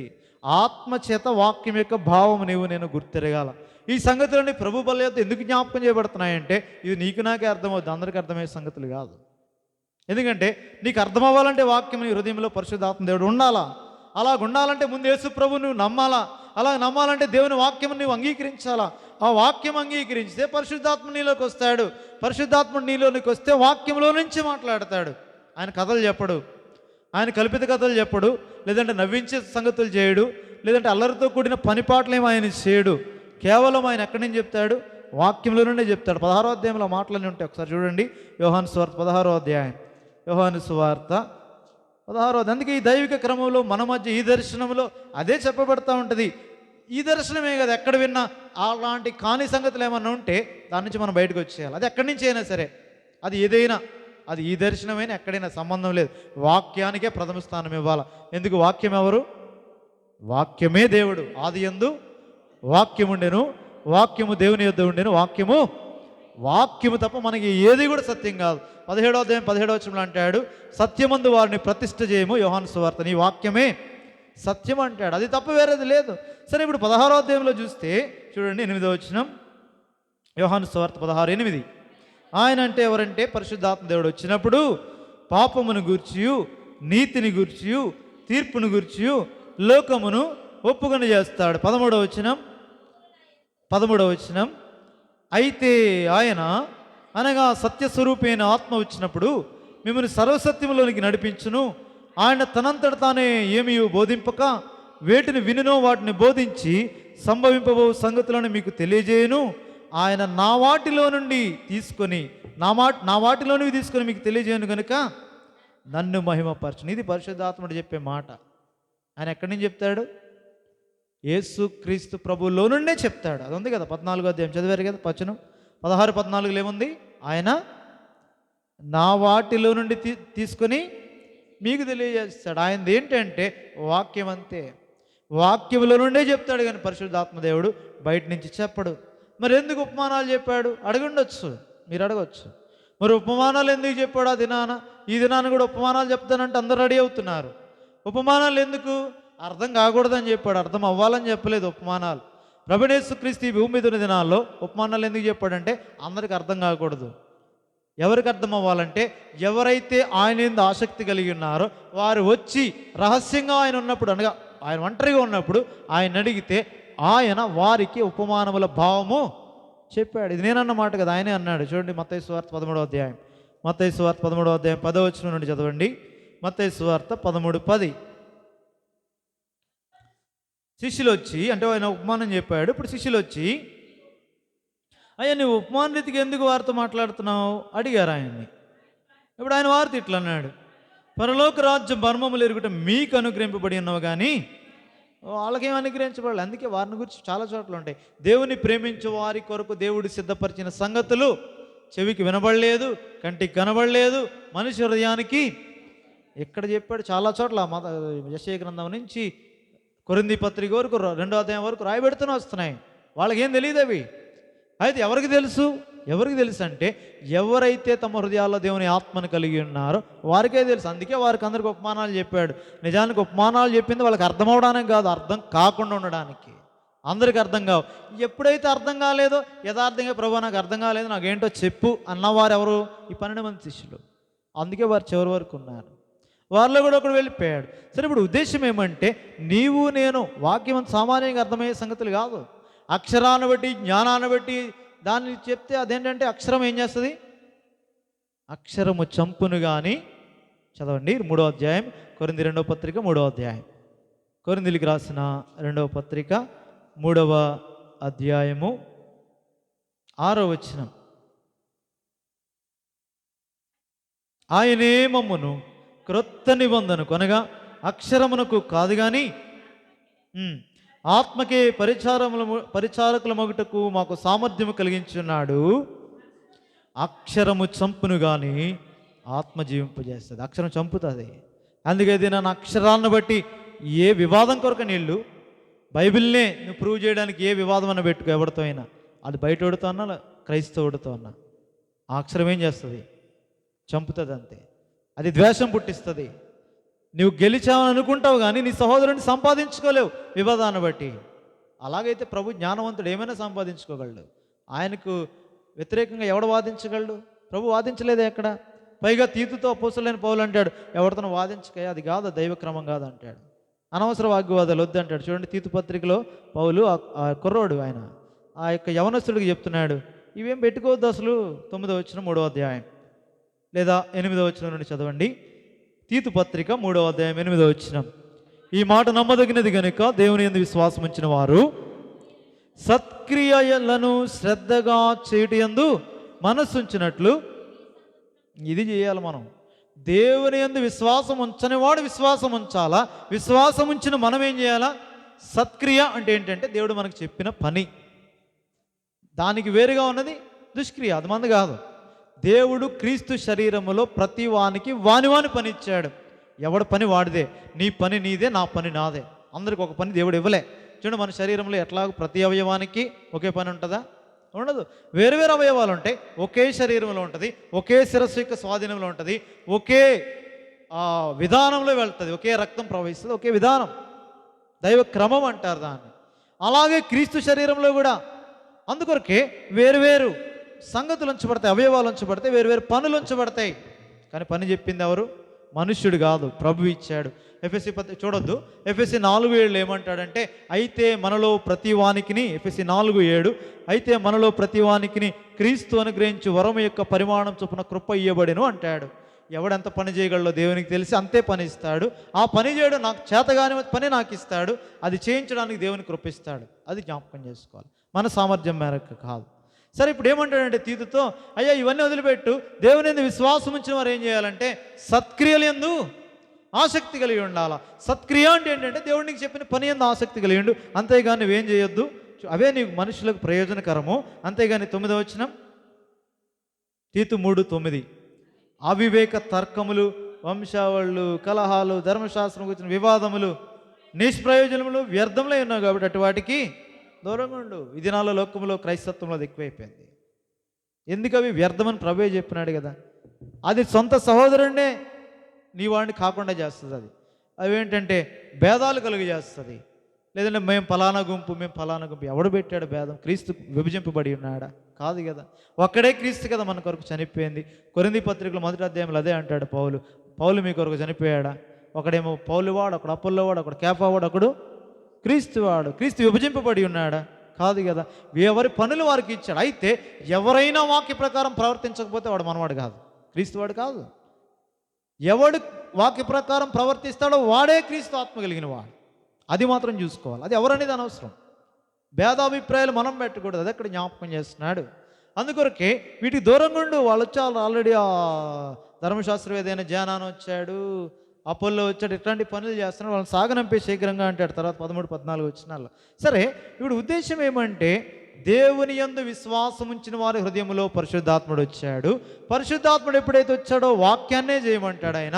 ఇప్పుడు ఆయన వాక్యంలో నుండి చెప్పినప్పుడు మొట్టమొదటి మనం చేసే భౌతికమైన పని ఏంటంటే నమ్మి ఏం చేస్తే రక్షణ పొందుతాం? బాప్తిస్మం. అంతే. మొట్టమొదటి భౌతిక కట్టడి ఏంటంటే బాప్తిస్మం. ఇప్పుడు బాప్తిస్మం అంటే ఏదో నీకు శరీర మాలిన్యం ఏమేమి తీసేదు. ఇంటి దగ్గర రోజు స్నానం చేస్తావు, అదేం కాదు. అది దైవిక కట్టడంతే.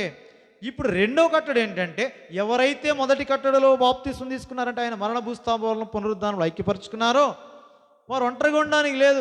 వారు సంఘములో ఐక్యపరచబడ్డాడు హస్తనిక్షేపణ ద్వారా. సంఘములో హస్తనిక్షేపణ ద్వారా వారిలో ఉన్న పరిశుద్ధాత్ముడు వరముగా వారికి ఇవ్వబడ్డాడు. ప్రతి వానికి పని ఉంది. పని లేనివాడు ఎవడలేడు సంఘంలో. అది జ్ఞాపకం పెట్టుకోండి. నాకు వరం లేదన్నవాడు ఎవడలేడు. ఎందుకంటే దేవుడు మనలో ప్రతి వానికి వరం ఇచ్చాడు అన్నాడు. వరం అంటే తెలియక అనేకసార్లు వరం అంటాం, వరం మనకు లేదంటాం. వరం అంటే అర్థం ఏంటి తెలుసా? ఒక మాటలో చెప్పండి, ఒక పదములో. వరము అంటే అర్థం ఏంటి? బైబిల్ అర్థం, డిక్షనరీ అర్థం కాదు, ఏమీ కాదు. వరము అంటే పని. ఏంటిది? వరం అంటే పని, అంతే. మనం చేయలేని పని ఆయన చేయిస్తాడు. ఆయన నుండి మనం పొందేది ఏంటంటే కృప. ఆ కృప చేత మనం ఈ పని చేయాలి కాబట్టి ఆయనకి కృపావరం అని పేరు పెట్టాడు. అది ఏదైనా, నువ్వు మందిరం శుభ్రం చేస్తున్నావు, అది నీ కృపావరం. అది నువ్వు మందిరంలో ఉన్న వాష్రూమ్స్ క్లీన్ చేస్తున్నావు, అది నీ కృపావరం. అది అంటే అందరూ అన్నీ చేయలేరు, అందరికి ఇవ్వడు దేవుడు. నువ్వు బోధిస్తున్నావా, అదో కృపావరం. ఏది ఒకటి ఎక్కువ ఒకటి తక్కువ కాదు. శరీరంలో అవయవాలన్నీ సమానం. ఒకదానికి ఏదైనా గుచ్చుకుంటే నొప్పి తక్కువ నొప్పి ఎక్కువ ఏమి లేదు. ఏదన్నా తగిలితే శరీరం అంతటికి బాధ కలుగుతుంది. ఏదైనా మంచి పని చేస్తే శరీరం అంతటికి గొప్ప వస్తుంది. ఎగ్జామ్స్ చేయి రాస్తుంది కదా, చేతికి దండేటవాడు కదా. అలాగనే క్రీస్తు శరీరంలో కూడా అంతే. ఆ వివేచనతో ప్రభు బలలో పాల్పంచుకోవాలి. అంతేగాని వారమంతా పాపం చేసి క్షమాపణ కొరకు ప్రభు బల కాదు. కాబట్టి పాపం ఎప్పుడు చేస్తావు అప్పుడే పరిశుద్ధాత్మ నీలో నుంచి మాట్లాడతాడు. వాక్యం నేను ఒప్పింపజేస్తుంది, వెంటనే క్షమాపణ పొందాలా. అంతేగాని వారమంతా పాపం చేసి ప్రభు అక్కడ తప్పిపోయాను ఇక్కడ తప్పిపోయాను వాళ్ళ దగ్గర చెప్పడం కాదు. అలాంటి వాడు అసలు తెలియనివాడు, ఆత్మ లేనివాడు. అని వాక్యం తెలియదు. ఎందుకంటే అటువాడు అసలు ఆరాధనే చేయలేడు. పాపం నీలో ఉంటే మనం ఆయన ఎట్లా లక్ష్య పెడతాడు? లక్ష్య పెట్టాడు కదా. వీటికి ఇప్పుడు ఉద్దేశం ఏంటంటే, ఇప్పుడు ప్రభువు మనం చదివిన భాగంలో కొరింథీ పత్రికలో ప్రభువు శరీరం అనే వివేచనతో దానిలో పాల్పుచ్చుకోవాలంటే ఆయన ఎవరు, నీ భాగం ఏంటి అది గుర్తించి పాల్పుచ్చుకోవాలంతే. అందుకే ఈ దైవిక దర్శనం సోదరుడు దైవజనుడు భక్సింగ్ గారికి ఇచ్చిన, వేరే దైవజనులకి దర్శనం కలిగిన, ఏమైనా వాక్య ప్రకారం ఇటు పౌలుకి ఇచ్చినా అదే క్రమం మార్చడానికి అవకాశం లేదు. ఏంటా క్రమం అంటే, నువ్వు రక్షణ పొందావు, నమ్మావు, విశ్వాసంతో పరిశుద్ధాత్మని హృదయంలో అంగీకరించావు, వాక్య ప్రకారం బాప్తిసం తీసుకున్నావు, హస్తనిక్షేపణ ద్వారా సంఘంలో చేర్చబడ్డావు, పరలోకం వెళ్ళిపోతావు అంటే వెళ్తావులేదు తెలియదు. ఎందుకు? తర్వాత కూడా లోకంలో ఉన్నావు, పాపం శరీరంలో ఉన్నావు, పాపం చేసే అవకాశం ఉంది. పాపం లేదు అంటే నేను దేవుడిని అబద్ధికుని చేసిన వాడిని అవుతాను, మీరు దేవుడిని అబద్ధికుని చేసిన వాడు అవుతారు. యోహాను మొదటి పత్రికలో అదే అంటాడు. ఎవడైనా పాపం చేయలేదంటే ఎవరితో చెప్పాడు? అన్ని జనులతో, అంటే ప్రభుని ఎరగని వారికి కాదు చెప్పేది ఆ పత్రిక. మనం వాడేస్తాం కానీ, అయితే ఆయన కుమారుడైన యేసు రక్తము ప్రతి పాప నుండి మనలను, అది అందరికీ వాడేస్తాం. సువార్తలు కూడా అదే చెప్పేస్తాం. కానీ అది ఎవరికి చెప్పాడు? అది ఎవరి సహవాసం అయితే తండ్రితో కూడాను ఆయన కుమారుడైన యేసుక్రీస్తు ఉందో వాళ్ళకి రాశాడు పత్రిక యోహాను. సంఘానికి రాశాడు. నీవు నేను మన పాపములు ఆయనకు అడుగుతాడు. ఒప్పుకుంటే కాదు, ముందు 9వ వచనంలో ఒప్పుకుంటే అంటాడు. కానీ 7వ వచనంలో ఏమంటాడంటే ఆయన వెలుగులో, అయితే ఆయన వెలుగులో ఉన్న ప్రకారం. చదవండి, యోహాను రాసిన మొదటి పత్రిక 1వ అధ్యాయం 7వ వచనం. యోహాను రాసిన మొదటి పత్రిక 1వ అధ్యాయం 7వ వచనం. అయితే ఆయన వెలుగులో ఉన్న ప్రకారము మనమును వెలుగులో నడిచిన యెడల ఆయనతో మనము అన్యోన్య సహవాసము గలవారమయ్యుందుము. అప్పుడు ఆయన కుమారుడైన యేసు రక్తం ప్రతి పాప నుండి మనలను పవిత్రులుగా చేస్తుంది. ఎవరికి అంటే ఆయనతో సహవాసం చేద్దామని ఇష్టపడిన వాడికి. వాళ్ళలో ఖచ్చితంగా పాపం ఉంటుంది. క్షమింపబడిన రోజు, రక్షణ పొందిన రోజు మనలో పాపం లేదు, అందులో సందేహం లేదు. ప్రతి పాపాన్ని అడిగాడు. తర్వాత పాపివి కాదా, నీ తలంపులు పాపివే. నీవి నావి కూడా ఒకటే. నీవి అంటే మనందరివి. మానవుని తలంపులు పాపంతో కూడినవి. స్వభావం ఏమి ఒక్కసారిగా మారిపోయేది కాదు. మనస్సు, హృదయం అన్నిటికంటే మోసకరమైన ఘోరమైన వ్యాధి గలది. అట్లాంటి మనసు ఎట్లా మారిపోద్ది? ఇదేం మ్యాజిక్ కాదు దేవుడు చేసేది. శుద్ధీకరించబడిన నాటు నుండి క్రమక్రమంగా ఆయన రూపంలోకి రావాలా. దానికి కట్టడలు, ఈ నియమాలు దాని కొరకు. అంతేగాని సామాన్యమేం కాదు. ఈ పరిస్థితులు కూడా మనం వెళ్ళడం అంటే క్రైస్తవ జీవితం సామాన్యమైనది ఏం కాదు. క్రైస్తవ జీవితం అంటే నీకు స్వస్థత ఇవ్వడానికో, నీకు డబ్బులు ఇవ్వడానికో, నిన్ను విడిపించడానికి, ఆదరించడానికే కాదు దేవుడు. అంతటితో ఆపేయడానికి కాదు, రెండో వైపు కూడా ఉంది. ఆయన కొరకు నీవేం చేస్తున్నావు, అది చాలా ప్రాముఖ్యమైంది. నాకు నేను ప్రభు కొరకు నేను ఎలా బతుకుతున్నాను కాదు, ఆయనని సంతోషపెట్టి నిమిత్తమే నేనేం చేస్తున్నాను, అది ప్రభు బల యొద్ద. ప్రభుని ఆరాధించినప్పుడు చేతగాని, ఎన్నిక లేని, తృణీకరించబడిన నీకు నాకు పరలోకంలో ఆయనతో పాటు కూర్చుని పెట్టి నిమిత్తమై ఆయనే దిగొచ్చి రక్తం గార్చి ప్రాణం పెట్టి మన కొరకే చేసిన శిలువ కార్యాన్ని బట్టి సంతోషంతో మనమేమి చేయలేక ఆయనే మనకిచ్చిన దాన్ని బట్టి కృతజ్ఞత చెల్లించాం, ఆరాధించాం. చాలా మంచిది. రెండో భాగం నీ బాధ్యత ఏంటి? అంతటితోనే అయిపోతే అప్పుడే చంపేసి ప్రభు మనల్ని తీసుకుని వెళ్ళిపోయేవాడు కదా. కాదు, భూమి మీద నీకు పని ఉంది కాబట్టి ఇంకా పెట్టాడు. ఎవరి విషయంలో? దేవుని పిల్లలమని చెప్పుకునే నీ నా విషయంలో భూమి మీద ఇంకా పని ఉంది. రక్షణ పొందావు, క్రీస్తు శరీరంలో చేర్చబడ్డావు. ఇప్పుడు క్రీస్తు కొరకే నీవు ఏ అవయవము, నీ పని ఏంటి, నీ పరిచర్య ఏంటి గుర్తించ పని చేయాలా. ఎవరిది వారికే. అది లేని కారణాన్ని బట్టి ఇది నన్ను శత్రు మోసం చేస్తూ ఉన్నాడు. ప్రియ సహోదరుడా, ప్రియ సహోదరి, దేవుని ఆత్మ నడిపి మందికి ప్రభు బల్లో పాలు పుచ్చుకొనక మనకు ఒక కట్టడ పెట్టాడు. ఏంటది? ఆయన ఏం చేశాడు అదే చెప్పాడు. చదివాం కదా ఇందాక 23వ వచనం ఏమంటాడు? కొరింథీ మొదటి పత్రిక 11:23 ఏమంటాడు? ఇందాక చదివాం కదా, నేను మీకు అప్పగించిన దానిని.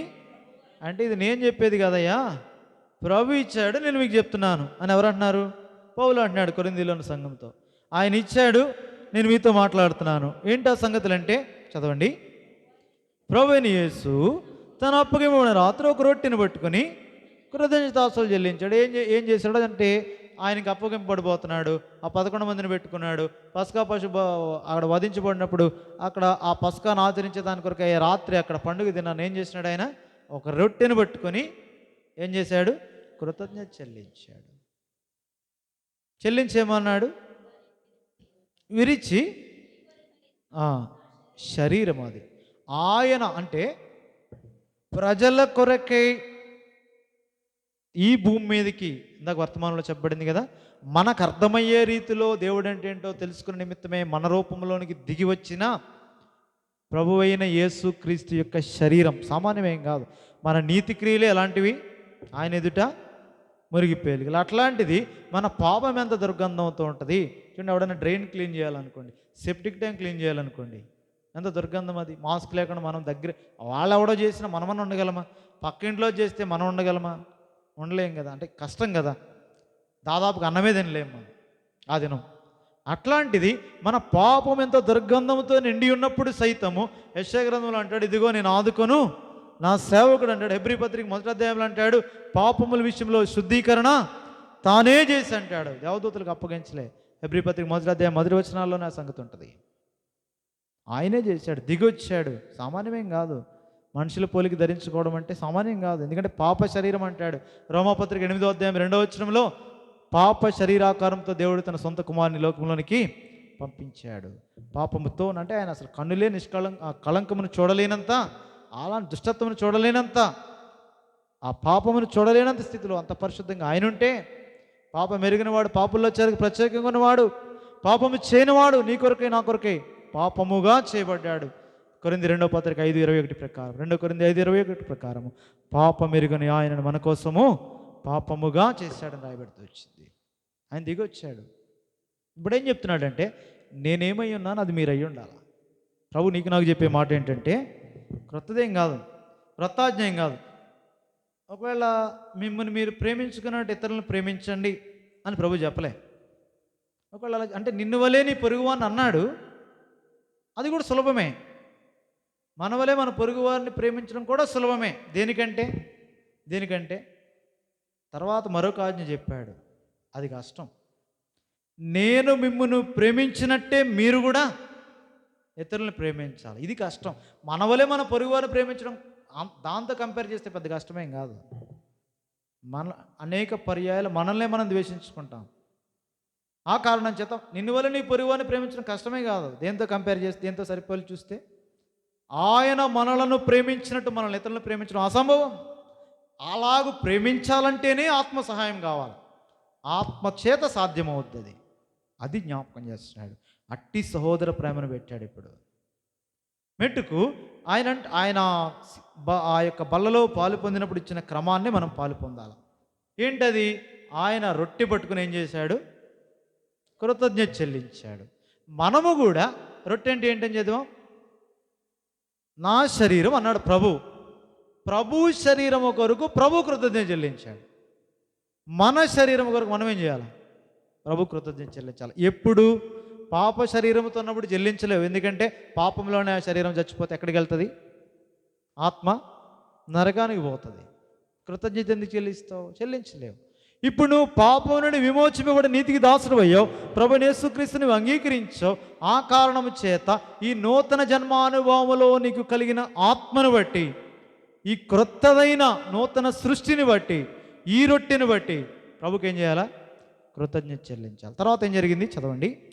నేను మీకు అప్పగించిన దాన్ని ప్రభు వలన పొంది తిని, ప్రభువైన యేసు తాను అప్పగింపని రాత్రి ఒక రొట్టెను ఎత్తుకొని కృతజ్ఞతాస్తులు చెల్లించి దాన్ని ఏం చేయాలా? విరిచాడు. అంటే కృతజ్ఞత చెల్లించక ముందు ఎవరి చేతిలోకి వెళ్ళాలి? ఆ రొట్టె దేవుని చేతిలోకి వెళ్ళాలి. ఎవరు పట్టుకున్నారు దాన్ని? యేసు ప్రభు పట్టుకున్నాడు. ఆయనకి రేపు అప్పగింపబడుతున్నాడు అన్న రాత్రి యేసు క్రీస్తు ప్రభు చేతిలోనికి నీవు వెళితే ఆయన ఆశీర్వదించి, ఇప్పుడు ఆశీర్వదించగా ఇప్పుడు దాన్ని ఏం చేయాలా? ఆయన విరవాలి. నువ్వు విరగొట్టుకోవడం తర్వాత ఆయన చేతిలో విరగొట్టబడ్డాకి ఇష్టపడితే అది ఎవరి కొరకు ప్రయోజనం? ఏమని చెప్తున్నాడు? దానిని విరిచి 24వ వచనం, ఇది మీ కొరకైన నా శరీరం. విరుగొట్టబడిన శరీరం ఎప్పుడు నాకు పనిచేయదు. ఇప్పుడు నా శరీరం ఉంది, సజీవంగా ప్రభువుకు సమర్పించుకున్నాను. ప్రభువా నీకేనా దాసునంటే ప్రభువు చేతిలో నన్ను నేను అప్పగించుకుంటే ప్రభు ఏం చేస్తాడు? ఆశీర్వదించి విరుస్తాడు. విరిస్తే నొప్పి వస్తుంది, విరిస్తే బాధ వస్తుంది. విరచడం అంటే శ్రమానుభవం. ఈ శ్రమానుభవంలో నీకేం మేలు కలగదు? ఇక్కడ నాకేం మేలు కలగదు నేను విరగొట్టబడితే. ఎవరి కొరకు అది? మీ కొరకు, సంఘము కొరకు, ఎదుటివాని కొరకు, మీ కొరకైనా నా శరీరం. అందుకే ఎవడు తన కోసం కాదంటాడు. చూడండి 10వ అధ్యాయం 24వ వచనం, కొరింథీ మొదటి పత్రిక 10:24, ఎవడును తన కొరకే కాదు ఎదుటివాని కొరకు మేలు చేయ. ఇది ప్రభు బల్లో పాల్పుచ్చుకునే నీకు నాకు అవసరమైన సంగతి ఏంటంటే, నేను ప్రార్థన చేసుకున్నా, నీ వాక్యం చదువుకున్నా, నేను పాపాలు ఒప్పుకున్నా, నేను క్షమించబడ్డా, పరలోకం వెళ్ళిపోతానంటే వెళ్ళవు. అది చాలదు వెళ్ళవంటే. ఎందుకంటే ఆయన చెప్పింది నువ్వు చేయాలి కదా ఆత్మచేత. అలా చేస్తేనే ఆయన సారూప్యం వస్తుంది. ఆ మనసు, ఆ పాపం అని చెప్పాం కదా, ఘోరం అని చెప్పాం కదా, అది మార్చబడకపోతే అది కూడా ఎట్లా మార్చబడాలా? మానవ మనసు వస్తే చాలు, మంచి మనసు వస్తే చాలదు. క్రీస్తు యేసునకు కలిగిన ఈ మనస్సు మీరు కలిగి ఉండాలని చెప్పబడింది కదా ఫిలిప్పీ 2:5లో. ఆ మనసు వస్తే తప్ప ప్రభుత్వం ఉండలేం. అందుకొరకే ఆ మనస్సు వచ్చి నిమిత్తమై ఎదుటివాని కొరకే, ఇది మీ కొరకైనా నా శరీరం. ఇంకా అర్థం అవ్వాలంటే యాకోబు జీవితంలో చూడండి, చూడవసరం లేదు, ఆది కారణం సమయం లేదు. యాకోబు జీవితంలో తిరిగాడు, తన యుక్తులన్నీ వాడాడు. ఎప్పటి నుంచి వాడాడు? ఇంకా గర్భంలో ఉండిన పుట్టక ముందు నుంచి మొదలు పెట్టాడు. ఆయన కాలు పట్టేసుకున్నాడు, మడిమ పట్టుకున్నాడు, ముందు వచ్చేద్దామని, జ్యేష్ఠుడైపోదామని. ఎవరి కాలు? ఏసావు కాలు పట్టేసుకున్నాడు, ముందు వచ్చేద్దామని. గర్భంలో ఉన్నప్పటి నుంచి చేయి వాడుతున్నాడు. ఆ తర్వాత బయటకు వచ్చాడు. సరే, తర్వాత ఎన్ని మోసాలు చేశాడు?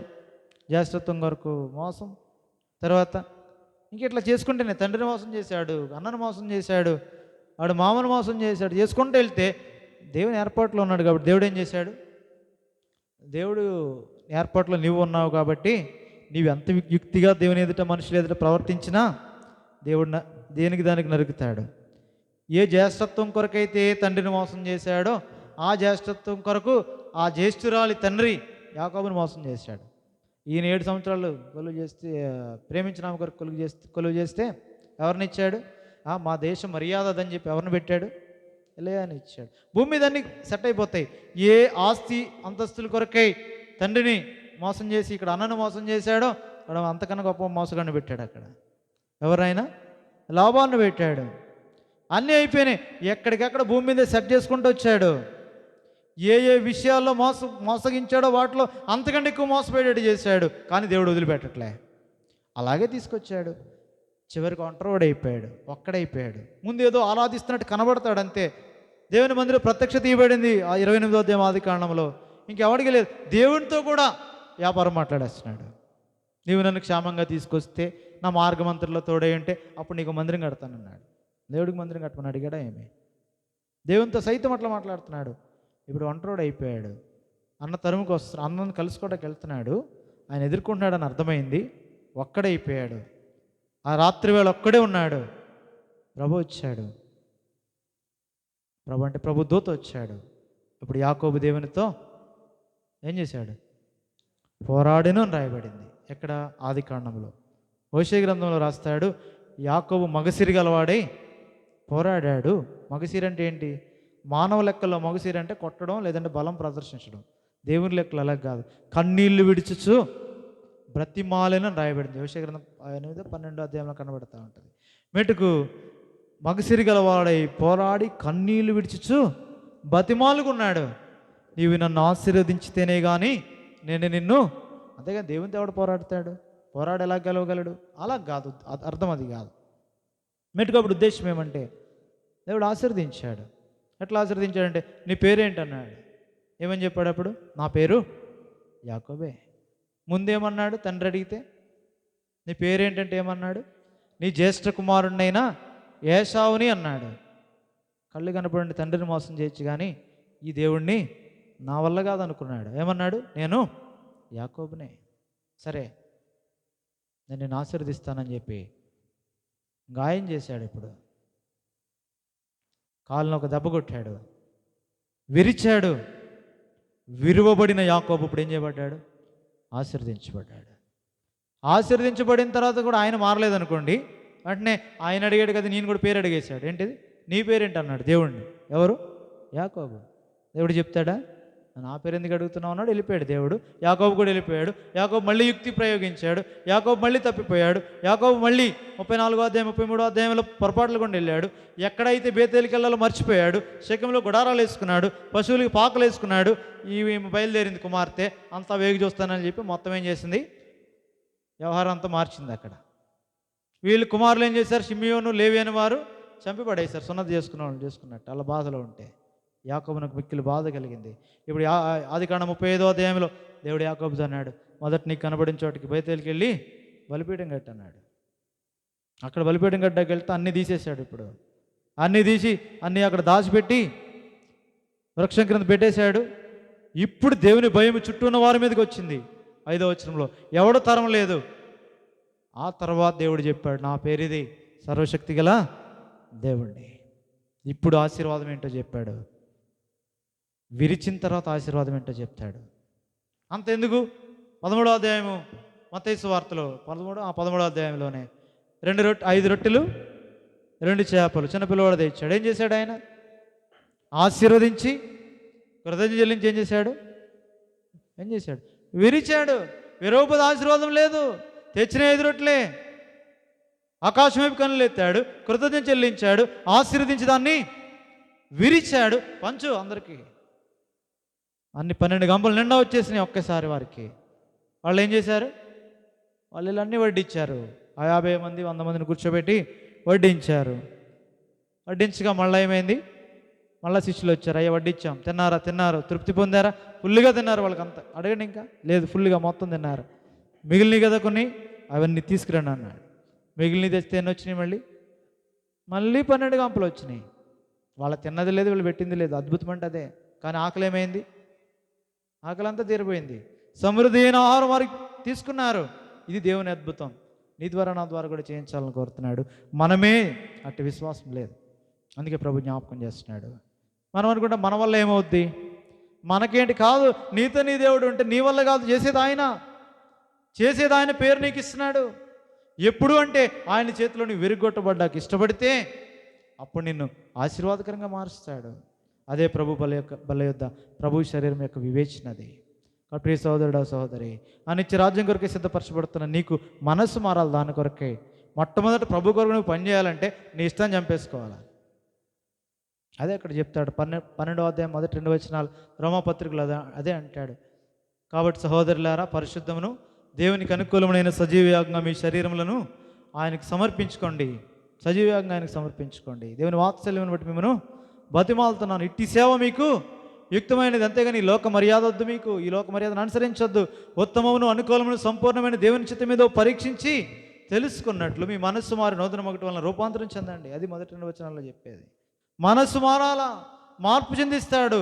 క్రమక్రమంగా మనసు మారిన తర్వాత ప్రభు యేసు మనసు ఒక దినాన్ని మనకు వస్తుంది. అప్పుడు ప్రభు మనల్ని తీసుకుని వెళ్తాడు ఆయనతో నిమిత్తమై. మనస్సు మారేది భూమి మీద, శరీరం కాదు. లేదంటే భౌతిక సంబంధమైన పరిస్థితులు కాదు మారేది.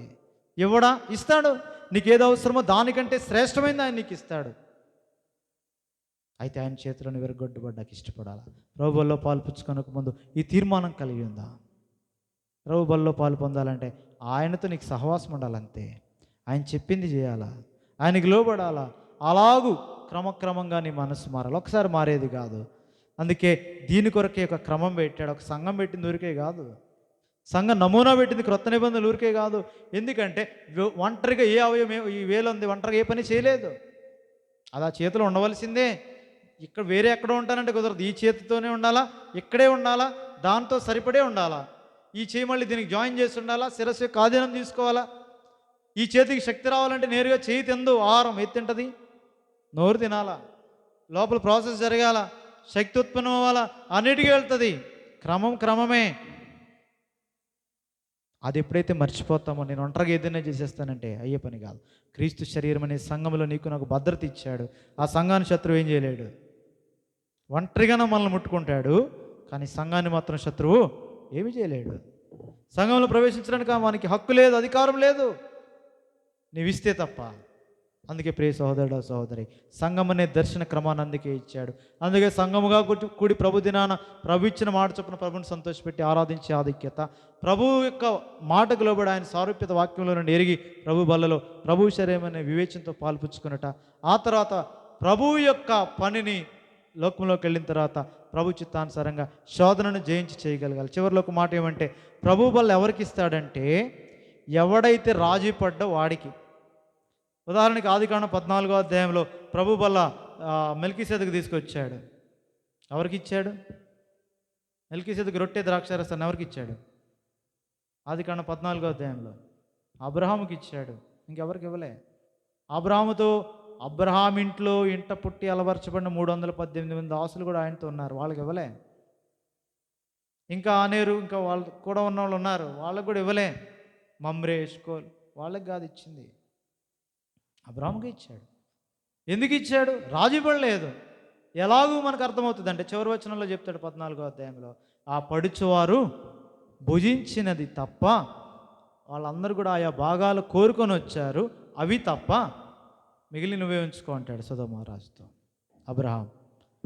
ఎందుకంటే శోధకుడు రాకముందే దేవుడు వర్తమానం పంపిస్తాడు. శోధకుడు ఎవడంటే సొదొమరాజు. సొదొమరాజు ముందు బయలుదేరాడు. ఆదికాండం 14వ అధ్యాయంలో శోధించడానికి జయించి వస్తున్నాడు. రాజులను జయించి తిరిగి వస్తున్న అబ్రహామును చూడుడి అంటాడు ఎబ్రీ పత్రికలో. ఆయన జయించి వస్తుంటే ఆ మహారాజు ఎలా ఉన్నాడంటే, ఆ మట్టి కీల్లో రాత్రంతా యుద్ధం చేసి చెప్పులు తెగిపోయినాయి, బట్టల మీద మురికి పడింది. ఒక గొప్ప వ్యక్తికి, ప్రధానమంత్రి అట్లా మురికి వస్త్రాలతో వస్తుంటే చెప్పులు తెగిపోతే మనం ఏం చేస్తాం? ఏదో మనకున్న దానిలో మంచిదన్నా ఇస్తాం, కానీ ఆయన అలా చూడగలమా? ఒక పెద్ద వ్యక్తిని చూడలేం. ఉదాహరణకి గ్రామ ప్రెసిడెంట్, సర్పంచ్నే అలా చూడలేం మనం. ఎందుకే ఇంత కష్టాలు? ఒక ఎమ్మెల్యేనే అలా చూడలేం. అలాంటిది మహారాజా దినాల్లో అబ్రహాం చూడలేక వారు ఏదైనా తీసుకుంటాడేమో, ఎందుకంటే జయించి వస్తున్నాడు, వాళ్ళ బోల్డ్ అంత తీసుకున్నాడు, కొల్ల సొమ్ము బోల్డ్ అంత ఉంది. ఏదైనా తీసుకుంటాడేమో అంటే ఏమి తీసుకోడు ఆయన. ఆహారం తింటాడంటే తినడు. ఆ పడిచివారు తినేశారు ఆకలి, వీడు తినడు, ఎందుకంటే వాళ్ళదే, అది జయించిన వాడిదే రాజ్యం, ఈయన తీసుకోవట్లే. సొదొమరాజు వస్తున్నాడు అబ్రాహామును కలుసుకోవడానికి. అప్పుడు ముందు షాలేం రాజు వచ్చేసాడు, రొట్టె ద్రాక్షారసం తెచ్చాడు, ఆశీర్వదించాడు, 2 మాటలు చెప్పి వెళ్ళిపోయాడు అంతే.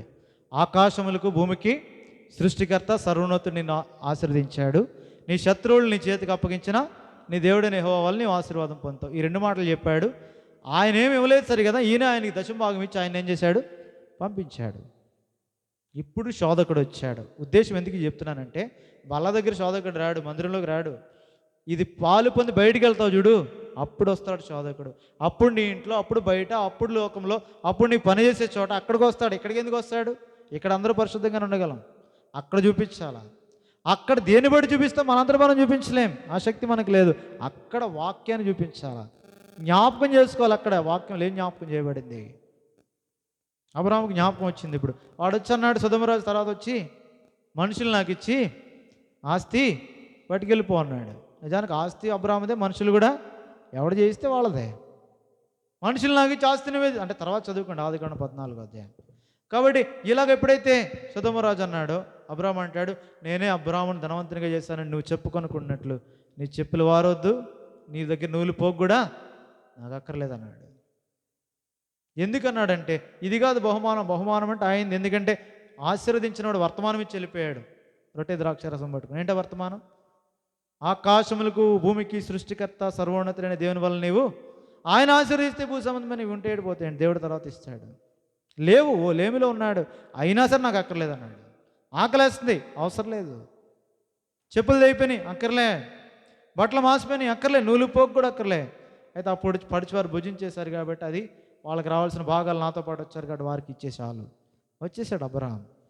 అందుకని ఇంకెవరి దగ్గరికి వెళ్ళలేదు, దేవుడు అబ్రహాం దగ్గరికి వచ్చాడు. 15వ అధ్యాయం 1వ వచనంలో ఈ సంగతులు జరిగిన తర్వాత యెహోవా వాక్యం అబ్రాహామునకు దర్శనం అందు వచ్చి, అబ్రామా భయపడకు, నేను నీకు కేడెము, నీ బహుమానము అత్యధిక, నీలో నుండి వచ్చేది నేనే, ఆ సంతానం క్రీస్తు, గలతీ 3 ప్రకారము. నేను వస్తాను, నీకేం కావాలా? ఎట్టి గొప్ప ఆధిక్యత ఇచ్చాడు.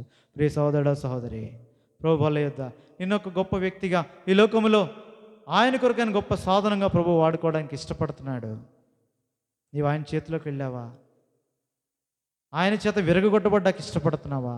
అలాగైతేనే నీవు లోకానికి ఆశీర్వాదకరంగా ఉంటావు. ఎందుకంటే నీ ద్వారానే చేయాలని సత్క్రియ ఉంచబడింది. ఎఫెసీ పత్రిక 2:10 అంటాడు, వాటి యందు మనం నడుచుకునే వలన దేవుడు ముందుగా సిద్ధపరిచిన సత్క్రియలు. ఎవడే పని చేయాలో దేవుడు ముందుగా సిద్ధం చేసి పెట్టాడు. నీవు ఒప్పుకుంటే చాలు, ఆయనే శక్తి ఇచ్చి చేయిస్తాడు. కాబట్టి ఆ తాత్పర్యంతో, ప్రభు శరీరం అనే వివేచనతో దానిలో పాల్పుచ్చుకోనండి. అంతేకాదు, అదే తాత్పర్యంతో తర్వాత లోకంలోకి వెళ్ళక జీవించండి. అదే అసలైన జీవితం. అక్కడ మీరు ప్రభు కొరకు సాక్షులుగా జీవిస్తే ప్రభు కృప ఇచ్చి ఆయన రాజ్యంలో గొప్పదైన జీతం కొరకే నేను తీసుకుని వెళ్ళి సింహాసనం ఇస్తాడు. తానుండి సింహాసనంలో మనల్ని కూడా కూర్చోబెడతాడు. ఇటు గొప్ప ఆధిక్యత ప్రభు నీకు నాకు ఇచ్చి ఉంటుండగా మోకరించి ఒకసారి పరీక్షించుకోండి. ఏ పాపం అని ఆలోచించవద్దు. పాపాల క్షమాపణ ఎప్పటికప్పుడే, పాపం గురించి కాదు. మోకరించండి, పరీక్షించుకోనండి. పాపముల విషయమే కాదు, ఏ విషయాలు, ఏ ఆటంకరాలు ఉన్నాయి. ప్రభు చేతిలో విరగొట్టబడడానికి ఎక్కడ ఇష్టపడట్లేదు. ప్రభు ఏమో నేను గొప్ప వ్యక్తిగా చేయడానికి ఎప్పటి నుంచి ఎదురు చూస్తున్నాడు. యాకోబు ఎదురు చూస్తున్నప్పుడు, యాకోబు విషయంలో ఎదురు చూస్తే ఎప్పుడో ముసలివాడైపోయాక ఐగుప్తు దేశంలో తన కుమారుడని యోసేపు కుమారులను ఆశీర్వదించే వరకు కూడా ఆ విధేయత రాలే. అప్పుడు చెప్తున్నాడు, అయ్యా యోసేపు ఎలా కాదు, ఈ చెయ్యటి పెట్టాలా, నాకు తెలుసు ఎట్లా పెట్టాలో. తన చేతి కర్ర మన మీద ఆనుకొని దేవునికి నమస్కారం చేస్తున్నాను రాయబడింది యాకోబు విషయంలో. హెబ్రీ పత్రిక 11వ అధ్యాయంలో. నిన్ను కూడా ప్రభు కోరుతూ ఉంటుండగా, ప్రభు ఎదుట నువ్వు ప్రభునే చూడు, ఇంకెవరిని చూడొద్దు.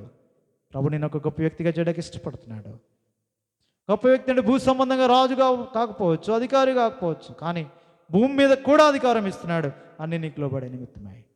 ఆయన పరలోకమందు భూమి మీద సర్వాధికారం ఉంది. అది ఎరిగిన వాడుగా నీవు ఆయన శరీరంలో భాగమని జ్ఞాపకం చేసుకో. నీ వంతు నీకు చెప్పిన పని నీవు సంపూర్ణంగా ఈ భూమి మీద చేయాలా. కుమారుడు అదే చేశాడు.